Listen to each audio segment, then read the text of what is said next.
All right. All right. Fuck the Scar King. It's okay, Craig. You don't have to talk first either. Steven's talking first. I'm talking first. What am I saying? Yes. Okay, Steven. This is Sumia, Mm. Steven's baby. He carried it to term. He delivered. Hmm. And something about Sumia is that he's made up things. Mm. One of those things is a dream roll. So give me a dream roll. Mm. Only Steven. You're making me do a dream roll, The dude. D100. Be high, be high. First roll of the night. Be Public. high. Damn. 11.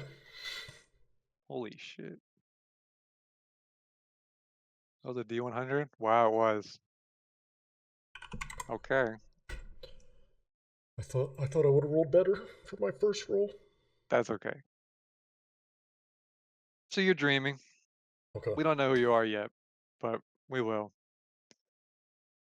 And in this dream, it's strange because a 11 dream roll, normally that would mean probably you don't remember almost anything. But for some reason, this one is like crystal clear. Hmm. And you're walking down the city of Sulvaria, the city you lived in. Mhm. Craig's saying, write that down. Yeah. Everyone's lived here. It's a huge ass city. It's what I described to you guys as like magical New York City. It looks nothing like New York, which is very uniform, big skyscrapers and stuff.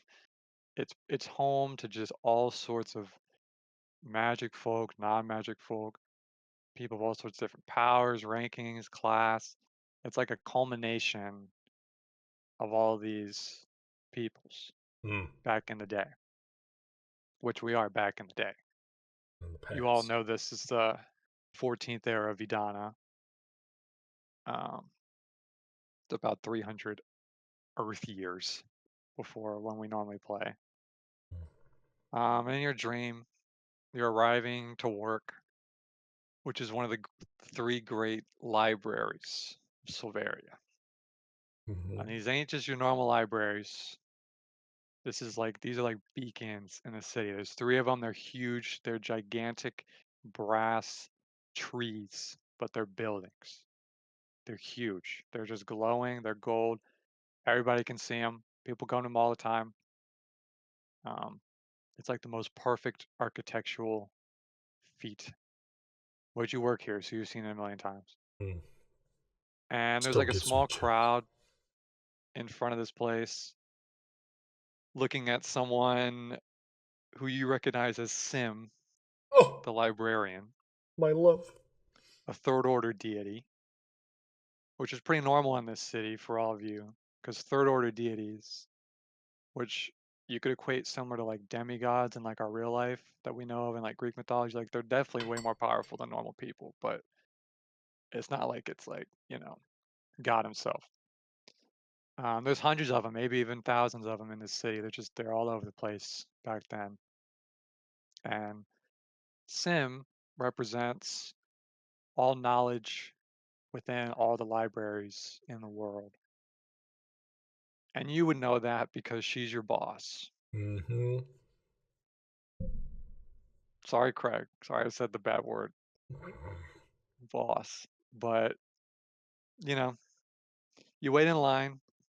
People usually go up to Sim. They're like, hey, I'm interested in this. And they always just know exactly what to give people with the right book. So Mm. they just know. So you wait in line. This is a thing that happens like every day. And you get up there, you're up close to their face, super wrinkled. They have like these spectacles with like 8 little extra glasses coming down. Mm. They got all sorts of necklaces and bracelets and all that shit. And they look down at you and they say, let's see here. Your name, Mr. Croft, which is not your name, Mm-mm. but you're having this dream from this first person perspective. Okay. And Sim says, you're interested in, and they're kind of just looking up and down, plants, baking, and then they start to like shuffle in their little robes to pull out a book. But for some reason, Sim just stops speaking. And you notice it's because your hand is in Sim's chest, just fully within, just in like a cavity. Mm-hmm. And your arm is pulsating, um, back and forth, just like a heart kind of. And people just start running all over the place. They're like, "Holy shit, what the hell is going on?" Like, this is shocking to the area. Mm. But to you in this body, it just feels normal. It just feels like, you got the skills for this.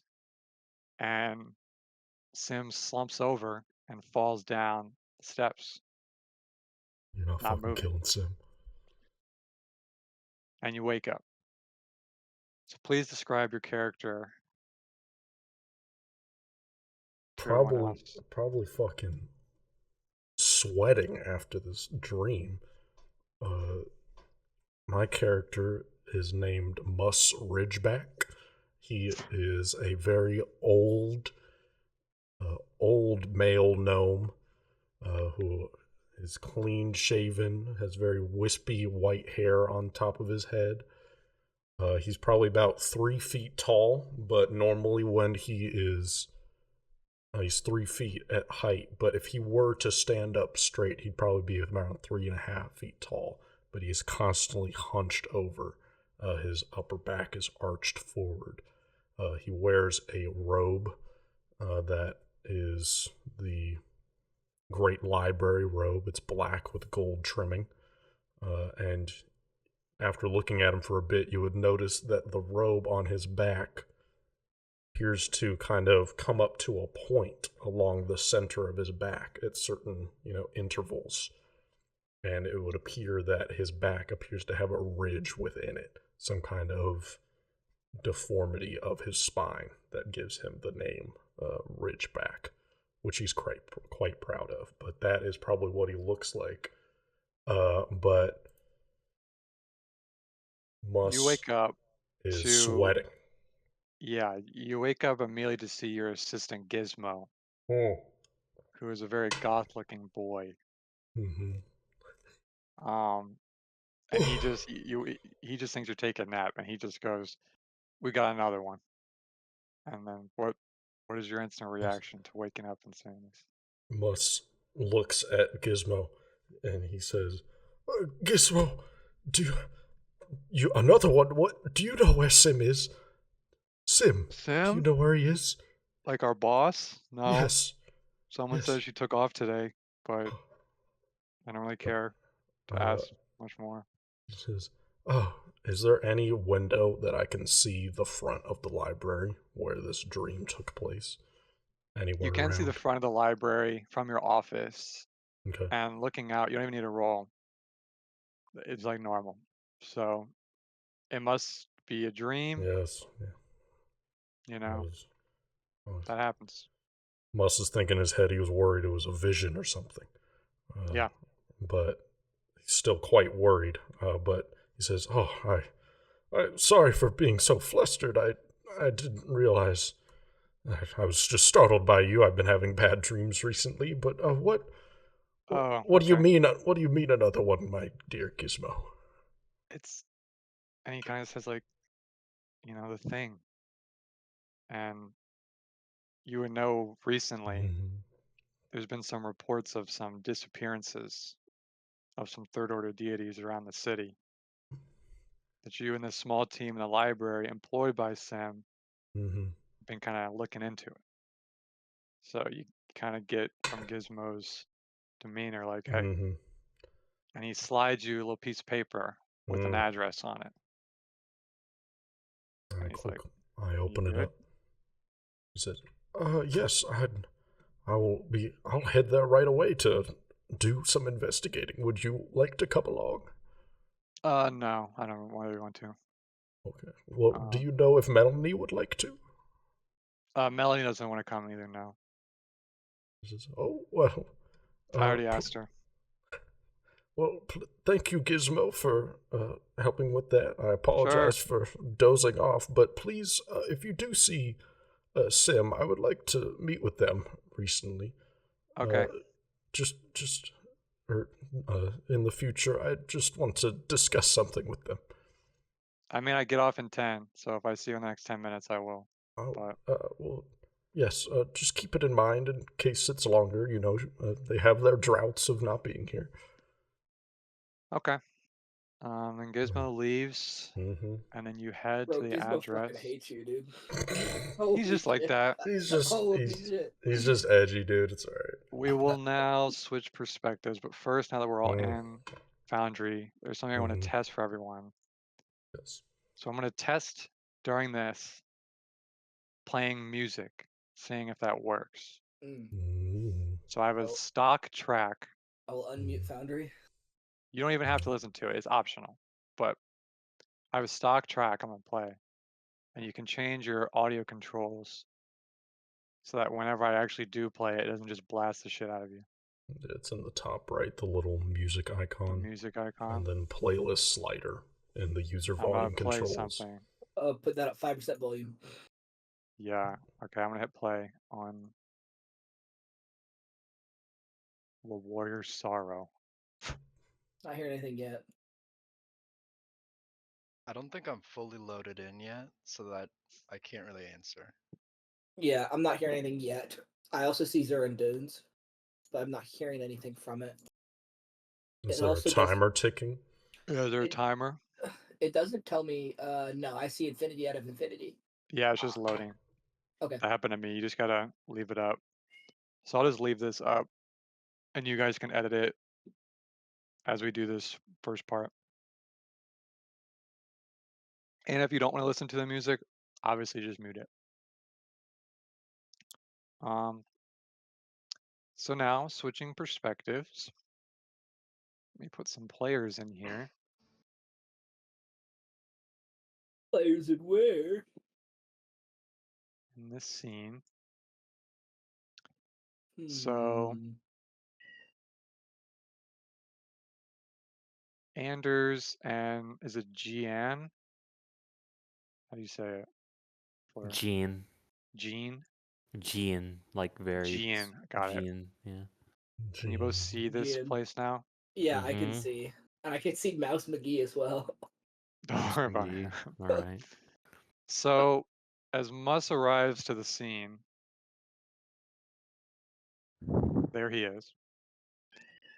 Hmm. Hang on, I He gotta go yell at my sees, cat. Sorry.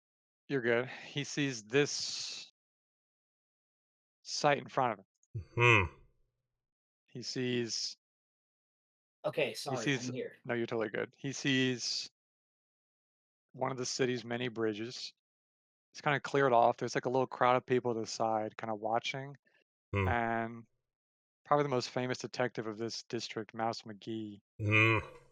standing and talking to two individuals. Hmm. Um, LaFleur, do you want to describe your character? Sure thing. Um, what you see if you're here is a 7-foot tall-ish anthropomorphic insect person that resembles an emerald cockroach wasp, and I recommend you look them up. They're very pretty. Hmm.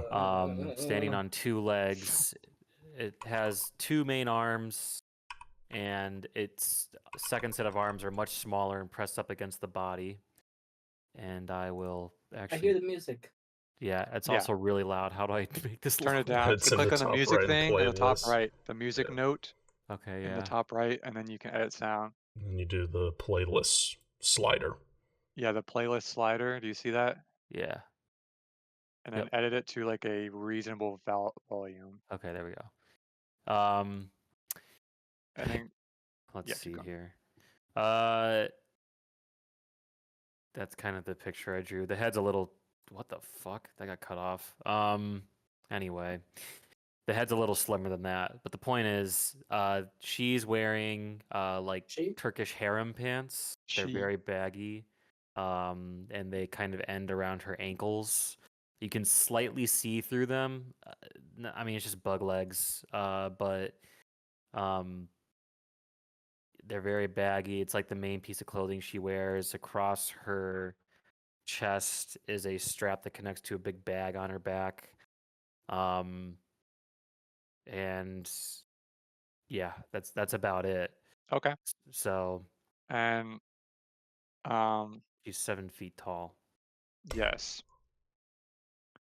Craig, did you turn the music on, or could you hear it so I can turn this off? No, not yet. I see that there is a map that is dark, but You should don't be able to hear hear the music no matter what. not hear nothing. But okay, Okay, that's okay. it's good. So Gene, Mouse McGee, he's the size of a mouse, so he's really small compared to you. Oh my Like- god. Like a rat folk, like humanoid mouse, or like a No, literal, like a real mouse. like he's Awake He's like mouse. a couple inches tall. Oh, God. But he has a lot of respect. So for sure. you've For probably sure. heard of him, and he's kind of grilling you. So Mm. he's asking you, like, I know you saw something. What'd you see? You just gotta tell me what you saw. What did I see? I need a small reminder. Give So me a I'm also here. You have me pictured right there. So I just want to yeah. make sure. I'll 'Cause I get would you like in to a second. Okay. I just want to make sure I Because can interact with this scene if I no, want you to. you can. Okay. Just in this one instance, you wouldn't be saying anything yet. Give me a Gene.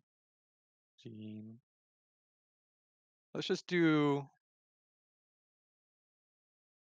diplomacy check. All right. You're kind of in a new place. Mm. Okay, 22. Okay, damn. Pretty good.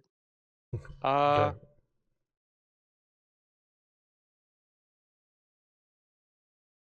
What happened there? I tried to Turlin. type nice, but I had /roll from a previous thing Oh, in the Turlin. I was game. like, what the fuck did Turlin do that? Yeah. Okay. Also, my character default is Turlon right now, so you can maybe change that. Turlin's much Yeah, older I'll than we do that. know. I'll do that. You Thank go. you. Keep going. Well, when Mouse McGee asked you this question, you remember that you saw something. You saw it happen in a way, although it's sort of confusing to you. You saw this large rock-covered creature. You saw him just kind of walking where he is right now. You're pretty far down the street. There's a lot of people here. And you saw a huge shining flash of purple light. And by the time you got over here, things were just like this. And that's pretty much all you know. So you kind of saw a bright flash, not much else. And that's pretty much all you can give to Mouse McGee. Okay. Sorry, McGee. And he's not happy with that, so he turns to Anders. If you would like to describe your character. Yeah. Anders is about like 6'2" tall human. He seems pretty fit. He's got like he's like relatively chiseled and handsome face. He has red hair. Like it goes sort of down to like a little bit down to like his neck. It's kind of like it's not like well kept or anything, but it's also not like unkempt either. It's just kind of there. He's wearing relatively fancy clothing, not royalties clothing, but clearly the clothing of like a well-off professional. In this case, it's kind of almost like a frock, red. It's basically just exactly what the token is. Yeah, he is standing there, and I think the one thing you would probably notice if you have he's not trying to hide it, but if you have a high perception or are actively trying to study him, you would see a small sort of M sigil peeking out of his left wrist. Okay. It just looks like a deep sort of almost purplish black tattoo. Okay. And I would guess that Dylan can make this call, but depending on your background, you might know what that means. yeah, I would say Jean does not know what that means, but Mus would know what that means. Yeah. And That's Mouse McGee asks you, "What about you? You were here before me. I don't even know how that's possible." So question for you, Dylan. Yes. Is Mouse McGee on my payroll or their payroll? You know who they are. He is not on your payroll. So I would say he's on their payroll by default. That's tough. I'm gonna look at him, and I'm just gonna shake my head. Listen, I have my sources, Mouse. All right, I'm here. Mouse. His Oh, that's my first name. name's Mouse, right? I didn't know we were that close. I would just call everyone with the first name. If I know their first name, I just shake my head. I'm not at liberty to give out my sources, but they wouldn't be of any information to you. All right? He taps his foot kind of angrily and he spits on the ground, but it's like a little dot of spit 'cause he's so small. And 6'2" dude looking at an actual mouse. yeah, and he notices at this point in the conversation, Mus would approach this group. Who the hell are you? I must Ridgeback, my friend. Are you trying to figure out what has happened here? I heard a report of another accident with the Third Order Yeah, Deity. you're one of them library folk. Okay, all right. Yes. Yeah, go check it out. Whatever. Yeah, you got the jurisdiction. Just whatever. Oh. These two knuckleheads don't know anything. Okay. Well, I'll go over and then he's just kind of waddling on over. I'm going to walk up and like put my hand in front of Mus, and just look at him and just kind of nod and say, "I'll be walking with you," and I keep pace with him. Well, thank you, friend. Do I know anything about the Ridgebacks and the what do I know about the political connections with the library? Give me a society roll. Society. Let's see if I have control of Anders now. Okay, I do. Society. 31. Okay. You don't know the Ridgebacks really at all. They're not a very notable family. Okay. But you know the libraries very well. They're some of the oldest parts of this city. They have the most knowledge in this city. They have some of the most power in this city.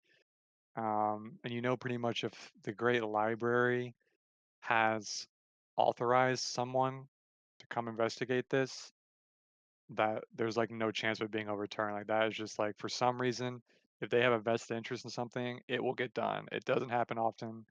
So the fact that Mus is here might alarm you a little bit. Yeah, I'm just gonna say I'm not trying to hide it, but I'm not being loud either. I just go and I just look at you. You said your name already, right? Steven, your character said their name. You were asked who you were, or did you just say you were? Yeah. He says it. Yeah. Okay. I'm gonna say Mus, was it? Yes, it must. And what is your name, my friend? He's going to say Arlott. Or sorry, that's the EPs. That's not the right name. That's funny. Anders Marigold. Anders. Oh, Anders. Well, nice to meet you, Anders. Did you see anything that happened here? I came after, correct, Dylan? You were the first one on the scene, so you were not a witness, but you beat any other officials here or anybody else that was called here. Okay. So, do you know who pay off the library at all, or are they fairly independent? Library is independent. They always have been. That's good. I'm just gonna keep walking with you, Mus. Okay. I'm saying what brings the library here? He says, if you may know, we opened up a hotline for missing persons, especially with all the rain recently, and there's been some Third Order deities that have gone missing, and someone must have reported this for us researchers to come and investigate it. I do not know. It was just someone through the hotline. I apologize, sir. I do not know. I'm gonna stare at Mus. Is Mus lying? Roll a check for that. Roll perception check. Perception versus his deception DC. 21. I'm not lying. I'm gonna nod my head. And looking up at you. I forgot about the height difference. After looking at that damn mouse, this is pretty easy. I don't actually say that. Yeah, I'm just gonna keep walking with you up to the entity. Okay.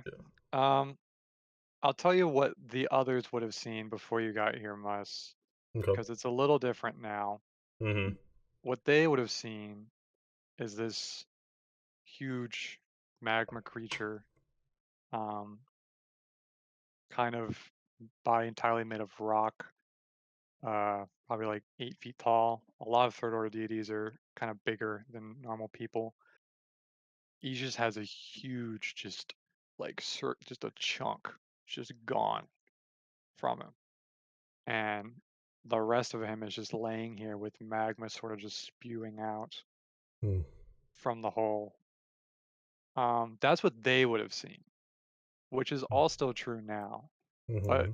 additionally, once you walk over here, you notice a little creature poking his head out from behind the massive body, who seems to be inspecting it all on his own. Little critter. As soon as I notice the little critter, I look over at him, and I say, "Oh, hello. Are you also investigating If you want to this describe third order your deity?" character, Craig. Augers. So what Russ and Anders see is a leshy, a plant Hmm. being. So he's a little like 3 odd feet tall, so around Mus's height. Lotus leshy. So let me just find the stock. Oh, I can see the map now. Yes. Yep. Give me one sec.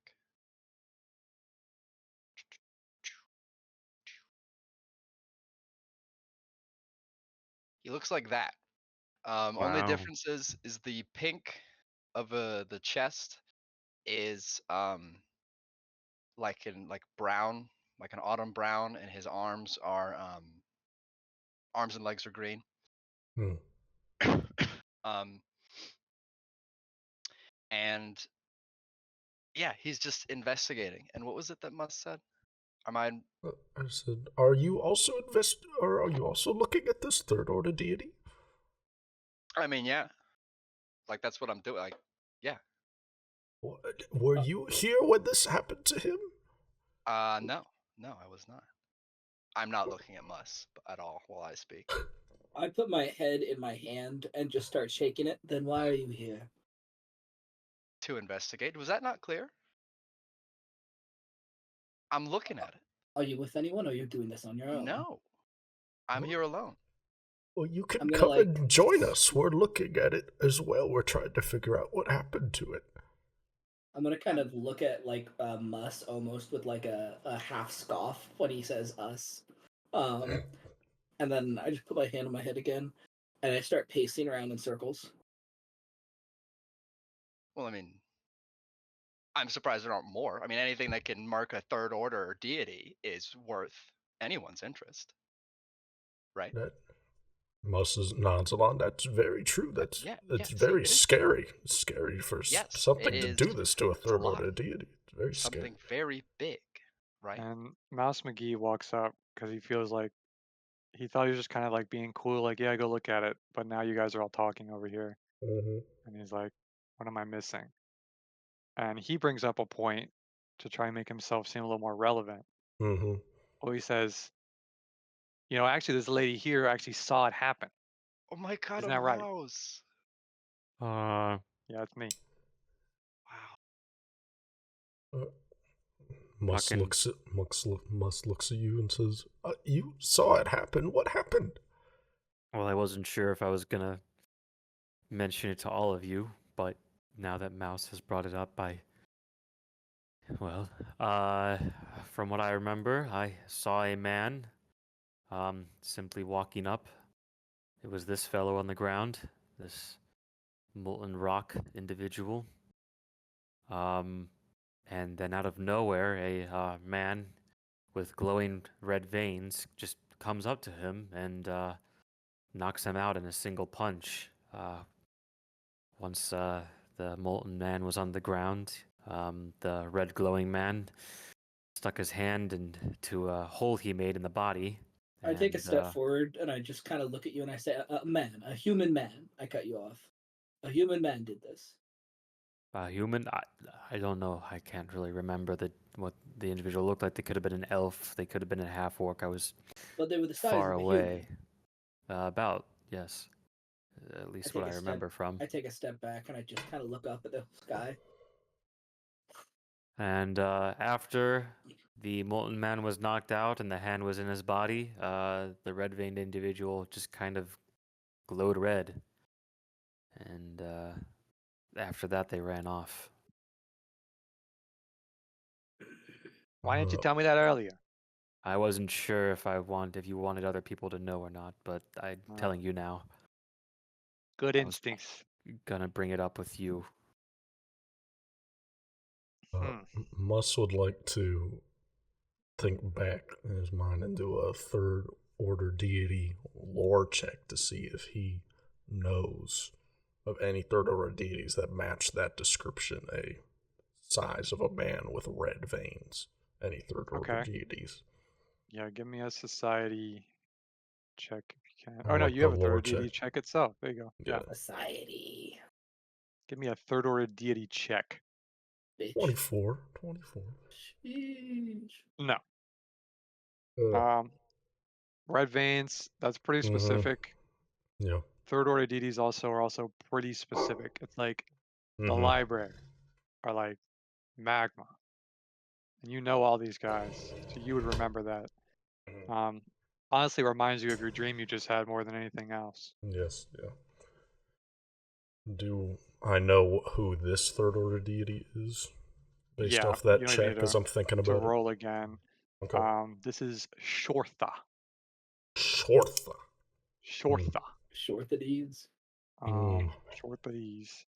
The deity of slag. Hell yes. Oh yeah. Slag. Who often leaves to go talk to other kind of lesser flame deities. They have these little communions on how they want to try and combat this rain that's been happening in your city. It's been raining now for 45 days straight. And he probably is by this bridge, you think, just because he's probably coming back from one of those meetings. You know, just like, what can we do? So, and I'll say Anders.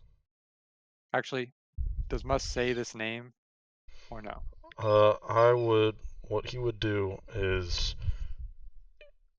as this conversation's kind of happening, he would be turning around, and I would say that Verdant, he would see this, but his eyes would slowly just open up. He would pull out a little notebook, and he would just start inspecting the body and writing down everything that he sees. And he would be muttering under his breath, but not actually under his breath, because I guess he just is too old, he doesn't realize, so he's just saying all these things. And so probably one of the things he would say is is Short the deity of slag? At that immediately, Anders, you need to roll. Your ears perk up. You know, there's a lot of deities out there, but Shortha, you know for sure, is one of the main. Yeah. You know what I'm talking about? Oh yeah. So I'm gonna that name hits. Yeah. When you say that, I just kind of like, I do a little tap just of my foot, and I mutter shit, and I turn around. I look at Mouse, and he's looking at you different, or maybe to your perception now that you've realized who Shortha is. Mouse McGee's not been looking at you favorably. And I'm gonna get down on one knee, look at him, and I'm gonna say, "I wasn't here." You understand that, Mouse? Yeah. And I'm not a mouse. I throw. What would the appropriate thank you bribe amount be for this? Or does Mouse have a perception of not taking shit? He's got respect. He doesn't do that kind of thing. That's why he's here. Okay. He says, you know what? if you weren't here, why don't you go and actually try and do something about what's going on? Why do you think I'm here? I just kind of like close my eyes again and stand up and walk away back to the corpse. And he comes up to you guys and he's looking at his little police checkbook and he goes, way I see it, there's a pattern going on. We all know this ain't the first. It's not the fifth, it's not the 10th. And it's getting more and more. And he says, I normally wouldn't do this, but since we got some prestigious fellas here in the library after all, there are 2 other Third Order Deities my patrol spotted in this district today. My best guess is one of them might be next. That's what he says. What are their names? First one he names is Omonta, Omonta.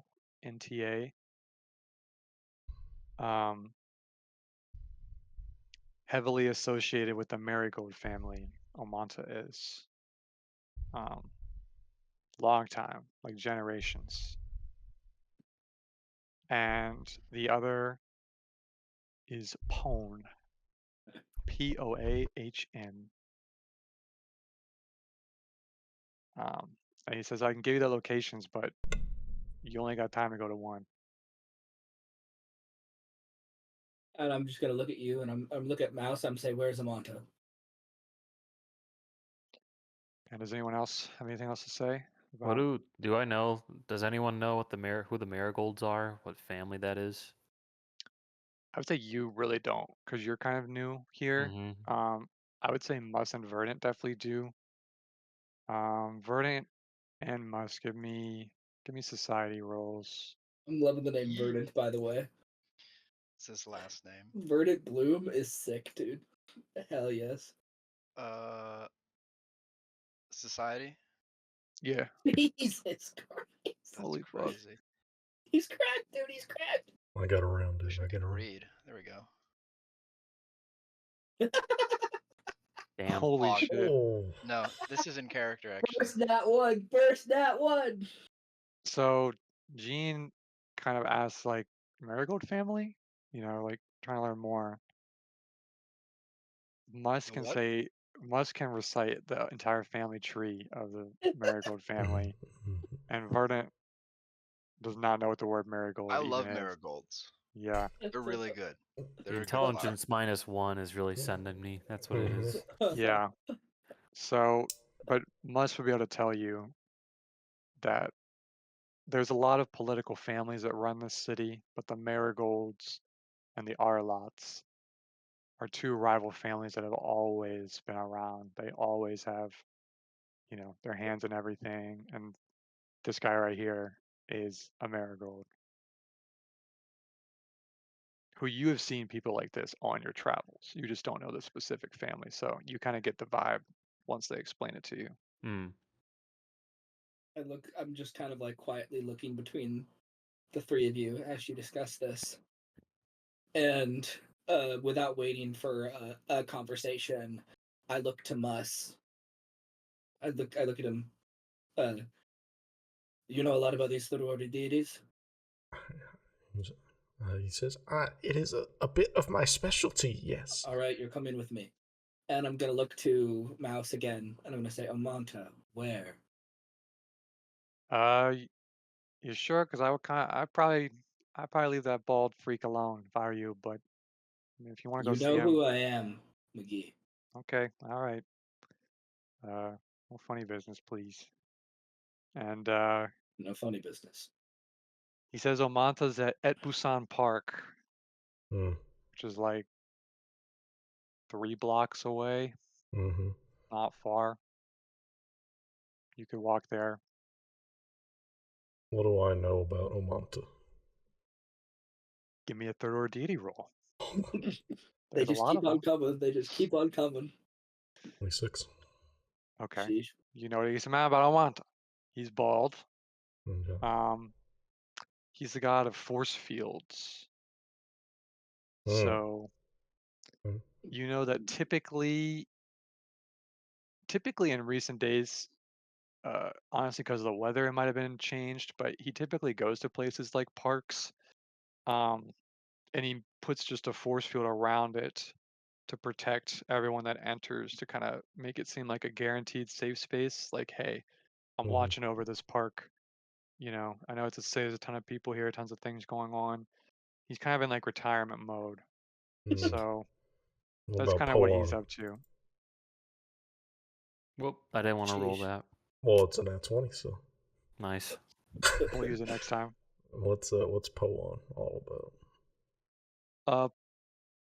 Poan is known as the suction monster. Hell Thumbs yes. down. We I have want to to go say, save them. Yeah. the only thing I've received from Steven for this entire thing is just a list of just names of the deities. Not even person, not anything else. So No. all I have from him is Pone Suction Monster. Yep. Yep. Forgot Um, about that one. Pone likes to stay in the sewers, Hmm. and she, despite her name, Inclusivity win. she Sewer dwellers. really does not like to just suction people to death. Hmm. I think people just name her that based on how she looks, Oh, because she's okay. like a gigantic blob. Yeah, But misunderstood. yeah, so Then I'd say that's those two. Mus would say, I agree, we should go and see Omanta. Poan can be a little bit irritable, so I've heard. Mhm.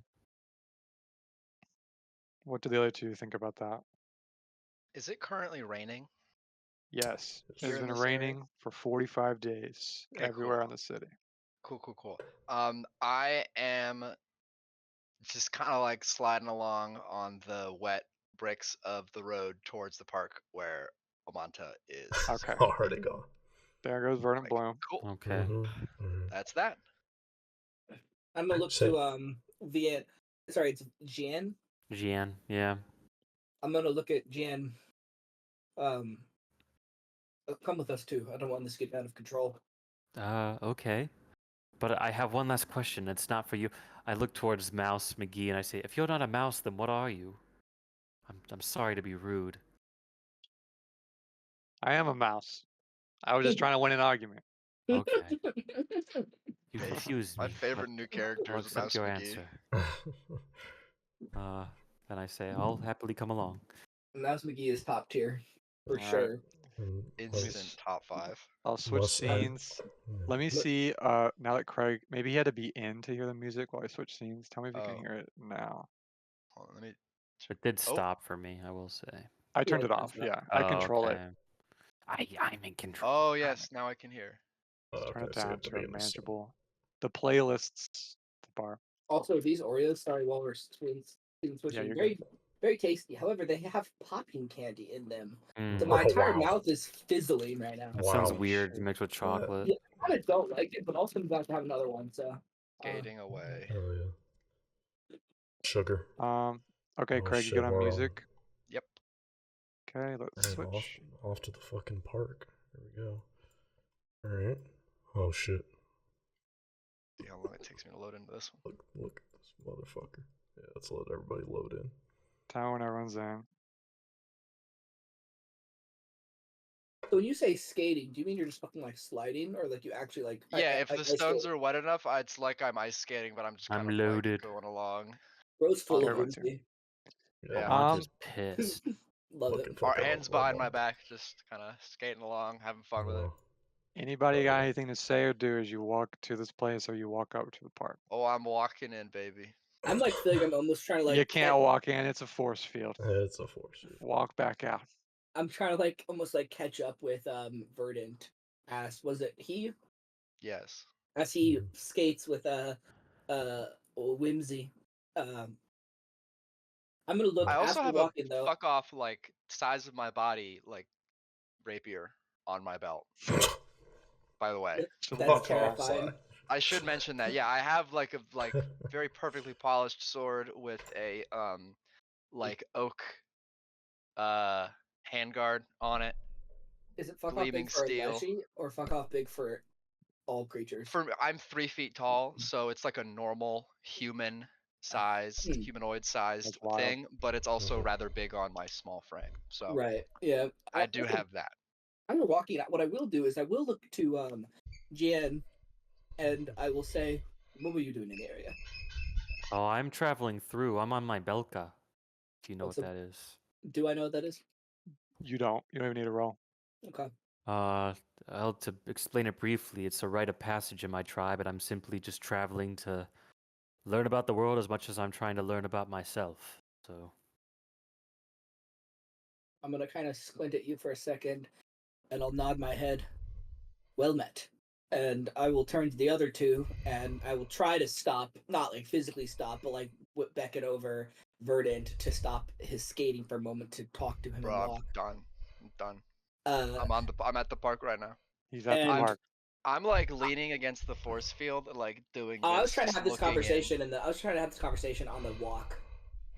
You can do 'cause I that. didn't want to interrupt anything in the park. So would you stop to talk, or would you just? Sorry, be no, I skating? would not. Okay, that's fine. That's fine. Understandable. And while we're walking, though, trying to keep up speed walking with Verdant, I will turn to Mus, Mhm. and I will just kind of like at some point breathe in. I'm sorry for my curtness earlier. It's nice to meet you. These are difficult times, and just want to make sure everything ends up right. He says, "It is okay.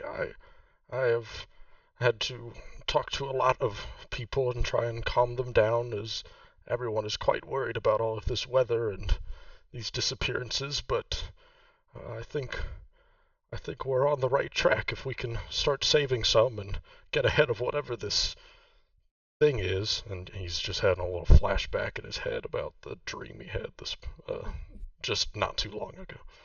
Well, I must say it's good to have allies that are outside of certain political families. And I'm going to kind of like nod my head and say, I'm Anders, Chief Ambassador to Regadon. And I will give you kind of like a courtly nod.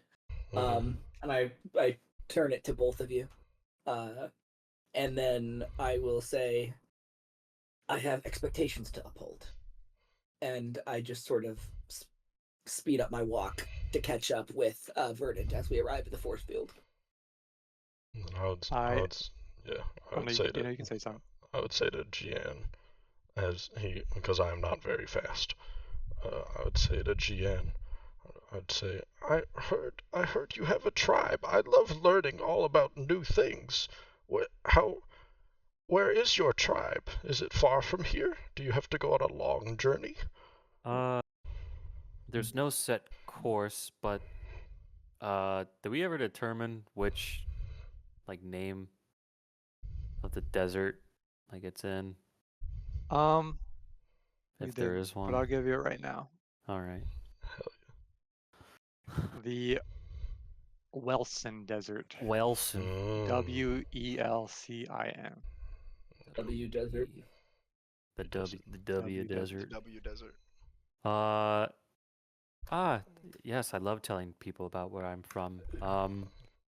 I'm part of the Hescha, and we're a nomadic group out in the the Welsin Desert. I've traveled for a few years now, but each one of us of the tribe is required to go on a personal journey of personal discovery, and we learn about the world and eventually come back and inform our tribe what we've learned about ourselves and also what we saw. And I'm just currently traveling through as I kind of just make my way from country to country, place to place. A big emphasis is that we all have is our love of music. So if you're ever in the mood for a song, I'd be happy to discuss music with you.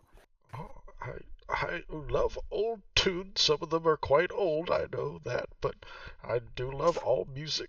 And you'll notice as you were saying all this, Mus is just furiously writing down everything you're saying, but he is not looking down at his paper. He's looking up at you as he's writing down everything, just fully focused on your conversation. But what does he write with? Are you writing in ink? That's He Ken is. Master, not Anders. Who's writing with ink in the rain? He has a special notebook. I see. So it looks Been writing like for a while. a quill of some sorts, but it doesn't It's seem very to be getting impressive that you're splotched. able to write while walking. Inking quill. The future's awesome. He said, Also, I past. should mention that every Yeah. time GN speaks, it's like it comes out as common, but it's got like a clacking noise to it. You know what I mean? I like it. Buggy. I like it. Yep, It's very kinda like- buggy. Yeah. He said, So you get to the Yes. park, and I'm honestly very glad that Verdant just tried to walk right in. Because I was gonna have you guys roll for it, but that saves some Yeah. time. yeah. Because normally the park isn't closed. It's more of like a visible force field, but you can walk in. He'll let you Mm. come into the park and leave the park. It's not like glass. It's just kind of like he controls it. He can stop letting people in. He can, Mhm. he's a god of force fields. Yeah. But for some reason, there's people in the park. There's like a couple families, Mm. hanging out. There's like some little lizards chasing each other, and then they quickly transform into like these weird mammal type creatures, Mm. like panthers, and then they switch back to lizards playing. That's Sure. cool. There's little gnomes taking samples of the dirt, all that Mhm. shit. But for some Right. reason, you literally can't get in. It's just like a solid force field that Verdant just walks into.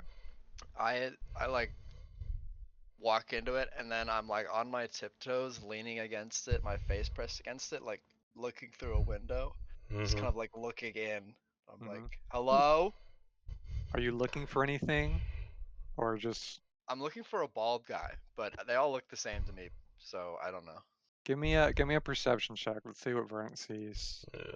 I will walk up and peek up too. Anyone else can do that too. Yeah, I'm gonna roll. Jesus Christ. He's Christ, cracked man. with it. He's cracked with it. It was a 19, right? Damn.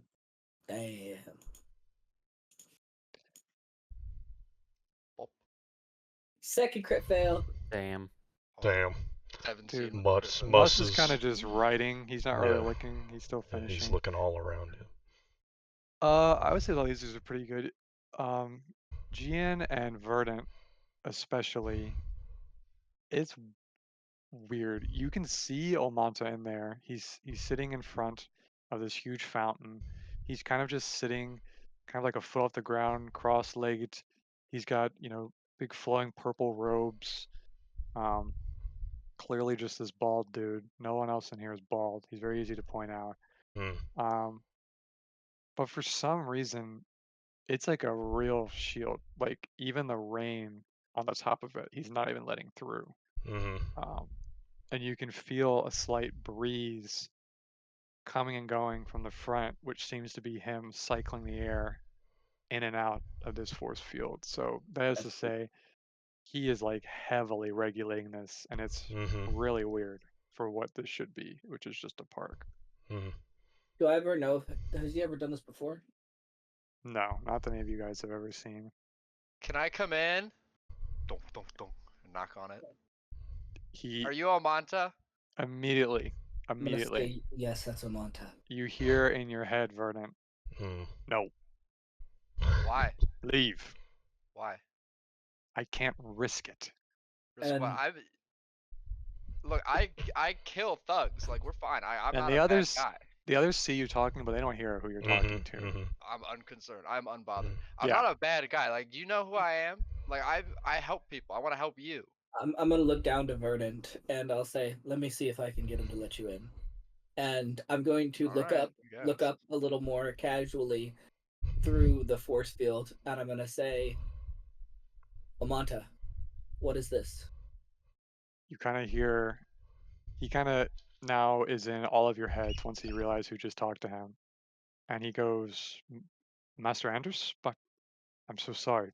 I can't let you in. You're in danger, Amanta. We're all in danger. It's my duty to protect these people. You'll be safer with us. You'll be safer with me. You know that. He I'm pauses never for in a danger, man. Don't worry about that. Yeah, you can say what the fuck you want to him.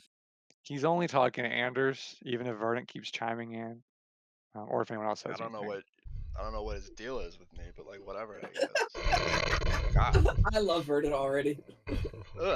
Alonso pauses for a second, and he tells you, he says if I don't release the barrier, he will kill everyone in this park. But I know if I do release it, he'll do the same thing. Is he in the barrier Oh my right now? god. I don't know where he is. I can just hear him. I will now say out loud, fuck. Did he say that he'll kill everyone to just Anders? Amanta gave that message to all of you, so you all can hear what Amanta's saying now. And Who will kill everybody? I don't know. It must be It's- must be whatever Do you have killed that other deity. is he in there with you right now?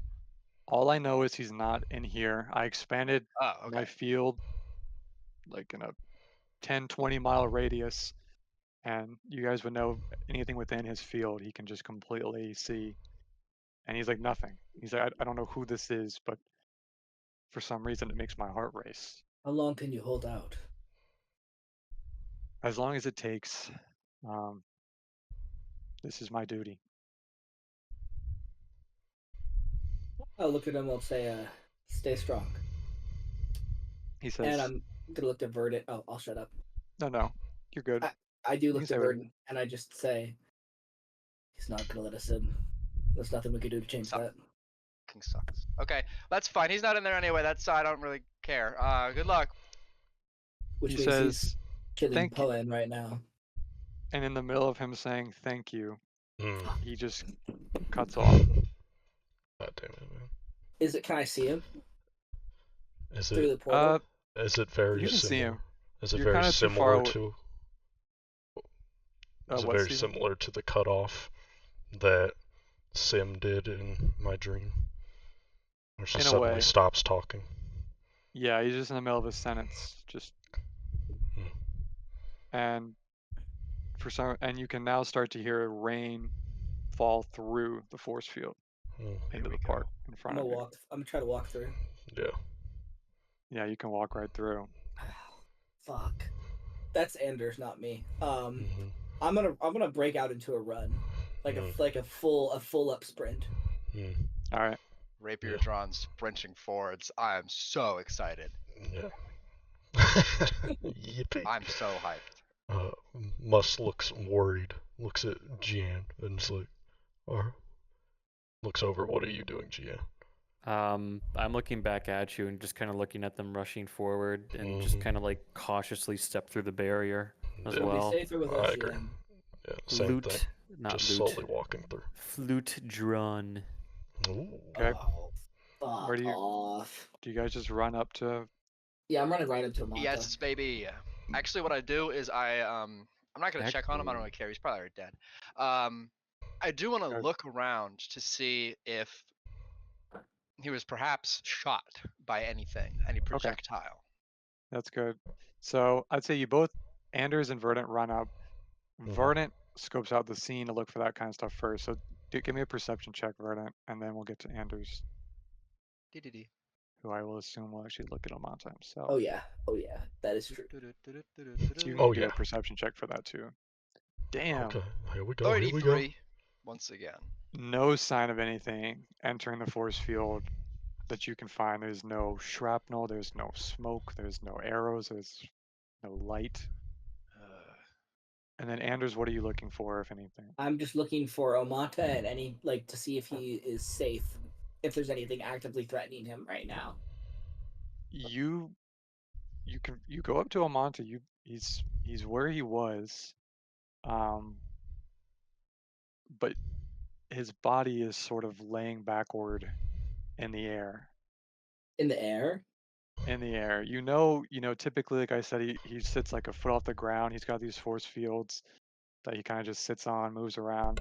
Yeah. But for some reason, it's like he's like laying down, and there's like something solid behind him, but he's just in the air. I will yell up, Amanta. His eyes are a faint gray. You said it was 10 feet. What's 10 feet? He's 10 feet up in the air, was it? No. Or I did might I have misspoke, hallucinate but that? Probably hallucinated it. he's kind of your height. He's maybe like 1 to 2 feet. That's what I said. Okay. Or I meant to say. So I will just I mean, how do you tell if a fucking third order deity is alive or not? Does their skin go cold like humans when they die? I'm just This gonna is look at. how I leap up onto his chest. I'm a little guy. Very I interesting you do that. I use my Um, sword to just kind of, and I want to like leap onto his chest, and just kind of squat on him. Okay, Verdant, give me an acrobatics, Ooh, just a roll. baby, you know I'm an expert. It's L. the opposite of nat 20s this time around. Verdant Oh. leaps. That's an We got all-timer. two of them. That's an Verdant all-timer. leaps to try and jump onto Amanta's chest, Hmm. and to everyone's eyes, it looks like he would clearly just jump onto his chest. You know what I'm saying? Like it just makes sense. For Yeah. some reason, like right here, above the chest, Oh no. Verdant just slams into something invisible and kind of tumbles back down the ground. Oh, The fuck? I want to take my sword, which I still have drawn. I just want to kind of want to wave it in the air above, in like the area of where I hit it. I want to see if I hit something. Yeah, you do. You hear like a little Ding. tapping noise. It's not super. It's like maybe like this far down his chest and like this thick, like a damn. rectangle, kind of. Mhm. It's not super uniform, but like you kind of tap it. For Oh, sure. And he's just kind of wow. laying back. I'd say Mus is walking up a little bit more, and I would say, says, "Ah, all of the victims seem to have something to do with something entering their chest. I don't know if I would be so close to that." Wow. All of them? I'm going to step up right next to him and just kind of look over the body. I'm going to presume the body. Does it look like he's hurt in the same way as the slide guy? It's not the same way, but as you get closer now, it was sort of hard for you to even imagine. But you realize off out of his back, he's kind of suspended in the air.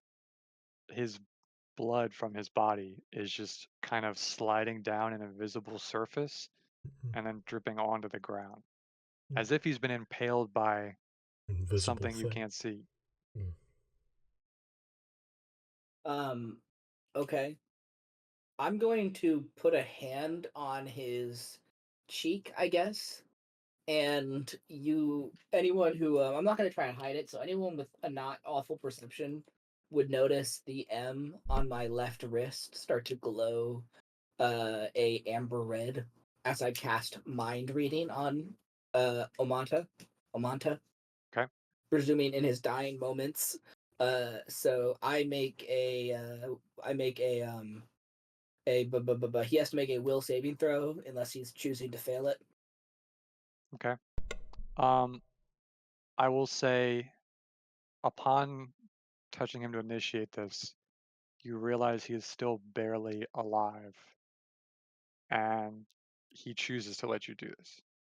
Okay, so I can perceive his surface level. I perceive vague surface thoughts from the target.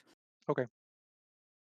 I will say, going into these moments, you feel colder than you've ever felt before, and in addition to that, the moment where he gets impaled, for some reason, you're overcome with a sense of enjoyment.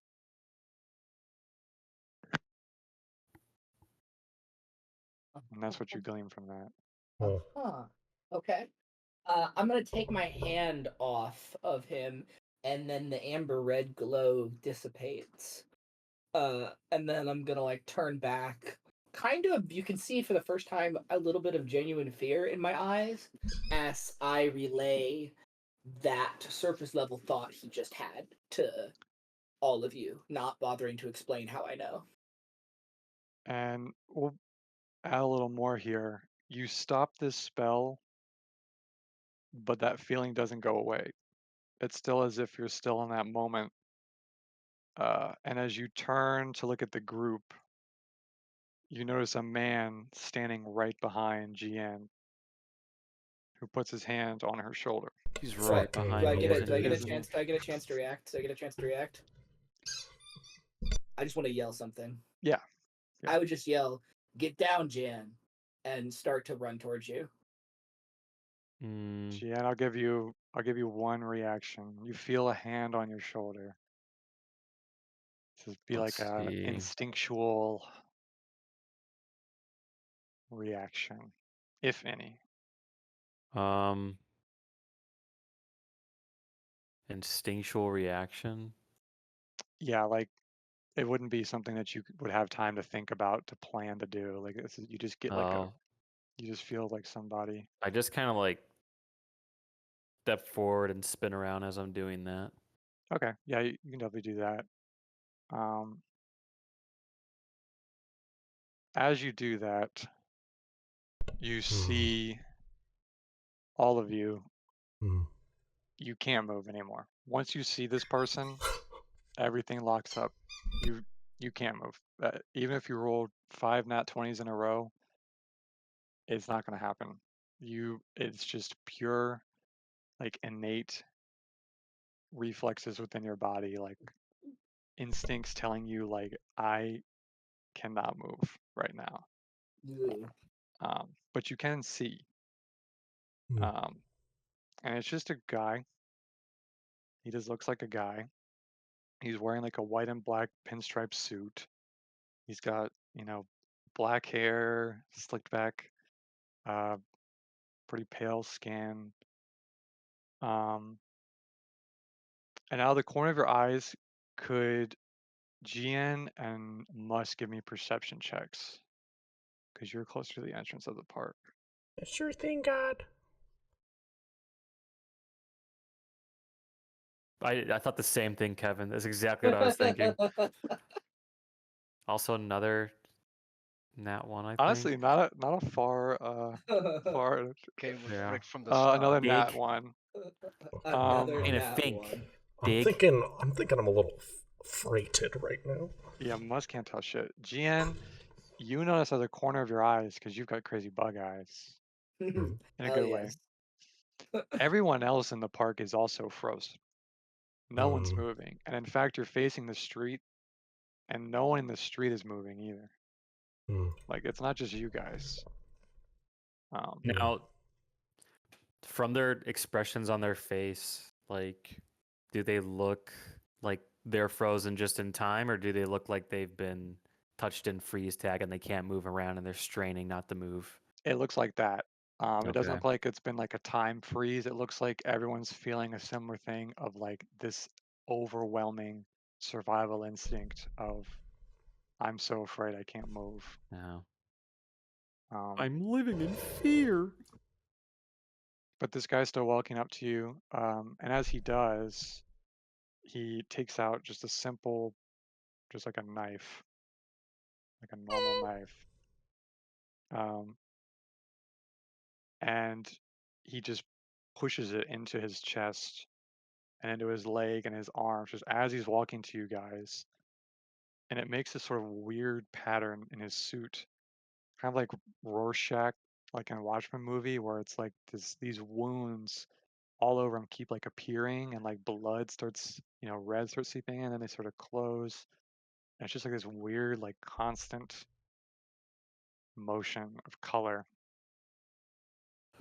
And he just walks right past you guys and kind of leans over and looks down at Omanta. Now you do have the power to speak here if you want, but not much else.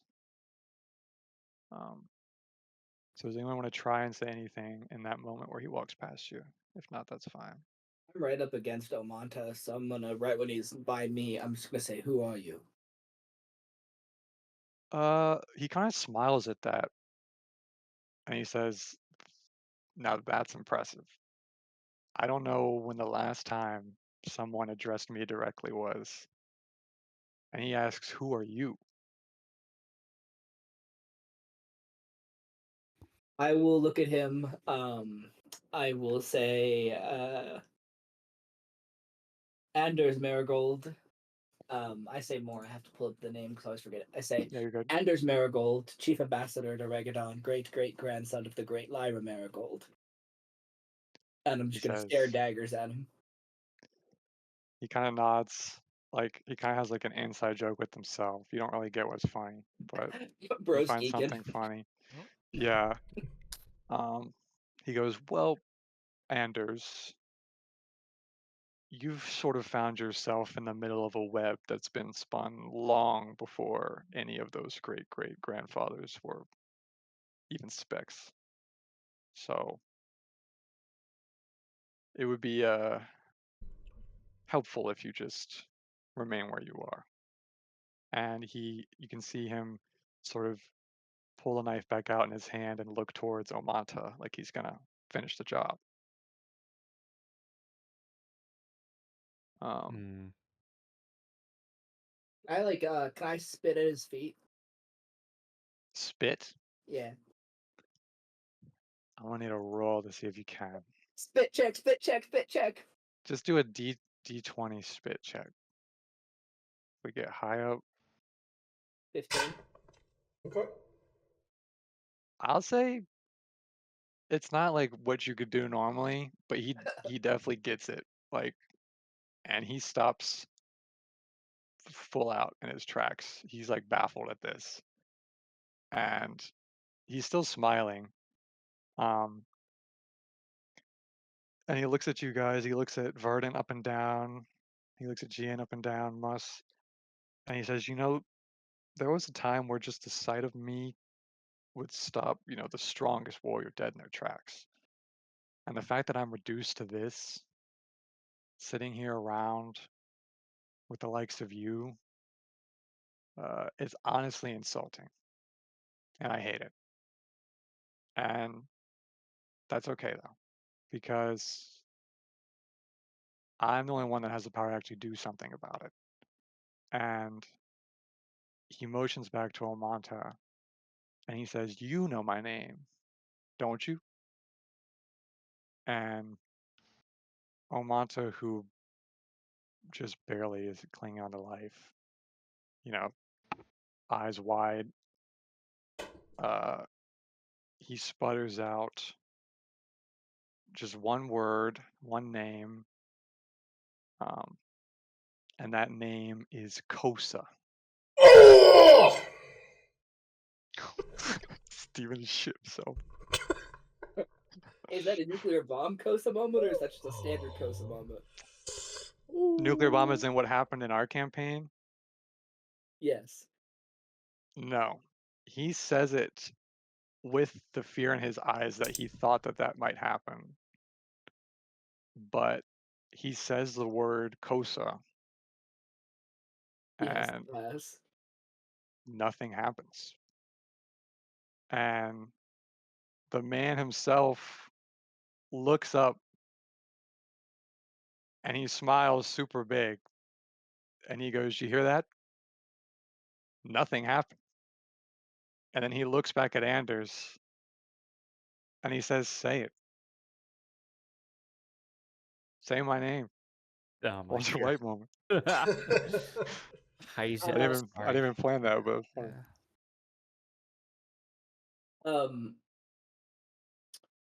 I'll say, "See you in hell, Kosa." Spit at the ground again. He likes that.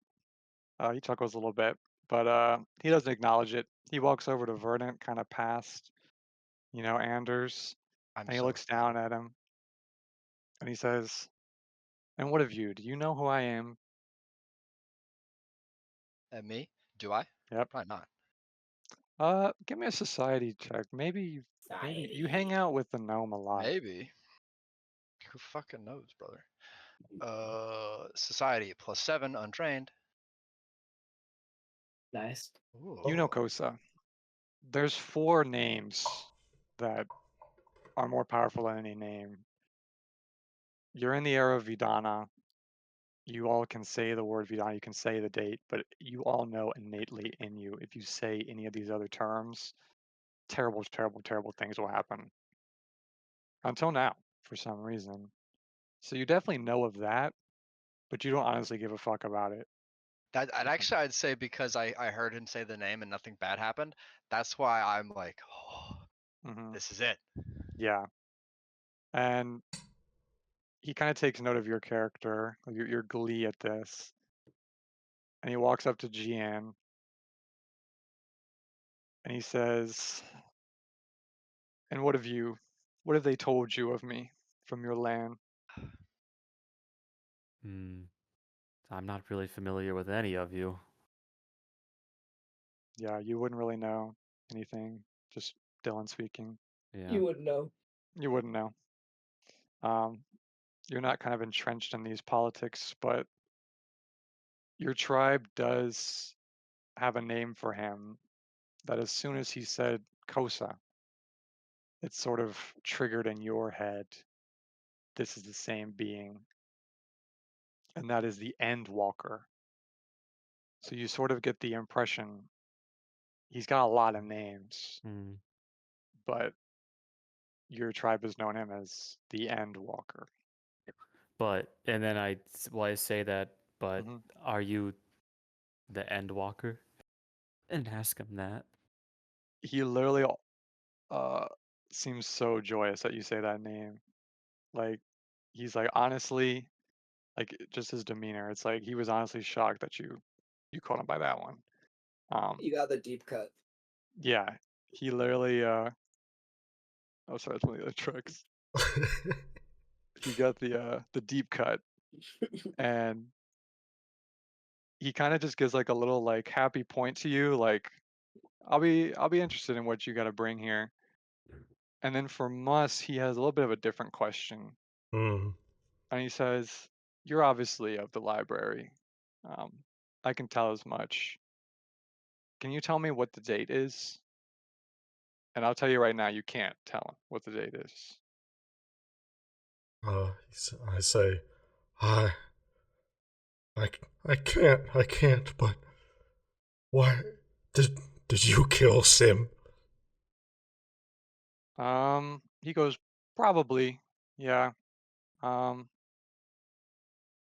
but that's honestly not important right now." He says, "Tell me what number you do here." And it's a rule in this world. We all know it from other campaign. Everyone just innately knows the date. They wake up, they just know what day it is. It's like this day of this era of whatever. Mm-hmm. That's just something everybody knows. For all of you guys, now that he's asked this question, you've realized it's like cloudy. Like you've known the day even up till this point in time on today, but it's hazy. For some reason it feels like, I don't know, you can't access the thought. And just a singular number, 829, is the only number that you all can hear in your heads. And that's it. So that's the number you would know, Mus. Uh, 829. Is it? Is that the number you want to hear? He says, "Yeah, but I knew you'd say that. Um, the real test is going to be what happens when I do this."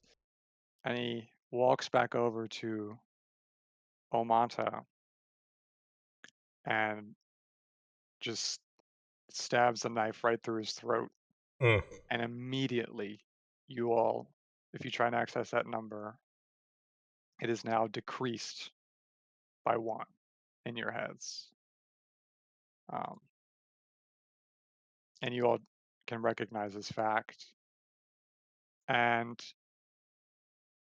he says, "You all can consider yourselves very lucky because today you all, and by you all I mean everyone in this city, will be participants in my game." It's something that I came up with when they forced me to wait down here in the gutter for so many millennia. And I think it's really going to work out. It's got a few rules. It's simple, but by this time tomorrow, I will have taken what's been rightfully mine for so long, and we will enter an age that no one else has seen before. And you guys will be a part of that. And he gives you 4 rules to this game that you realize are being transmitted to everyone in the city all at once, because you can see them all frozen. I'll give you some things, you don't have to write them down. Okay. Rule 1, killing another person will reward you 5 points. Rule 2, if you do not have an acceptable amount of points, you may be removed from the game. Rule 3, the acceptable amount of points will be revealed when the number reaches 0. And then rule 4, just because he's being kind, you can willingly donate your points to other players. And you all get those rules. You hear them in your head. Everyone all around you hears them in your head. Everyone in the whole city hears those in their head. And he looks at you guys one more time, and he kind of looks like he's like a proud, not like a father, more of like a someone who's been running an experiment in a lab, and he's like excited that he's kind of getting some data. He says, your actions on this final day will set the tone for the first day of the new world. The decisions that you all make will cement yourselves in history, and you all will be a people unforgotten. So rejoice and good luck. And then he disappears. And after that, you guys all kind of come to, everyone around you comes to, you can all move. Oh. Oh, Oh. And then you can say what you want to say. Oh. I think Mus will I- just fall to That- his knees. I cheer. I am fucking excited. I just Fucked up scream little like, guy. yes! Oh, perfect. This is perfect. I'm Oh gonna my turn God. I'm gonna turn around, and I just say, "Why are you cheering, Leshy?" Oh my God. It doesn't matter. It doesn't matter. It's fine. It's so much sooner than I thought. This is perfect. Okay. I'm gonna turn around and If I his walk name to can you. be spoken, he can be heard. He's here right now. He's not above us anymore. Everyone is going to show their true colors. If they get 5 points for killing people, the scum of this earth will be showing their faces and will make such easy targets. Oh, this is going to be so good. This is going to be so good. I need some sunlight. I'm going to go get some. I guess I will give a chance. I don't want to exit the scene immediately, but I say that I need to go get like a special ration for Leshies. It costs like 40 silver Mm-hmm. because I need sunlight to live. But they have liquid sunlight I can just drink Yeah. because it's been raining for 40 days and there's been no sun. So I will walk up to you, and I will just sort of look down at you. Explain this to me in simple terms. Why are you so excited about this? You must forgive me for not understanding. I sound like I'm not trying to hide this. I'll be honest. It sounds like Anders is trying to be diplomatic. no, you wouldn't get it, would you? Then help me get it. I know. I'm thinking. God.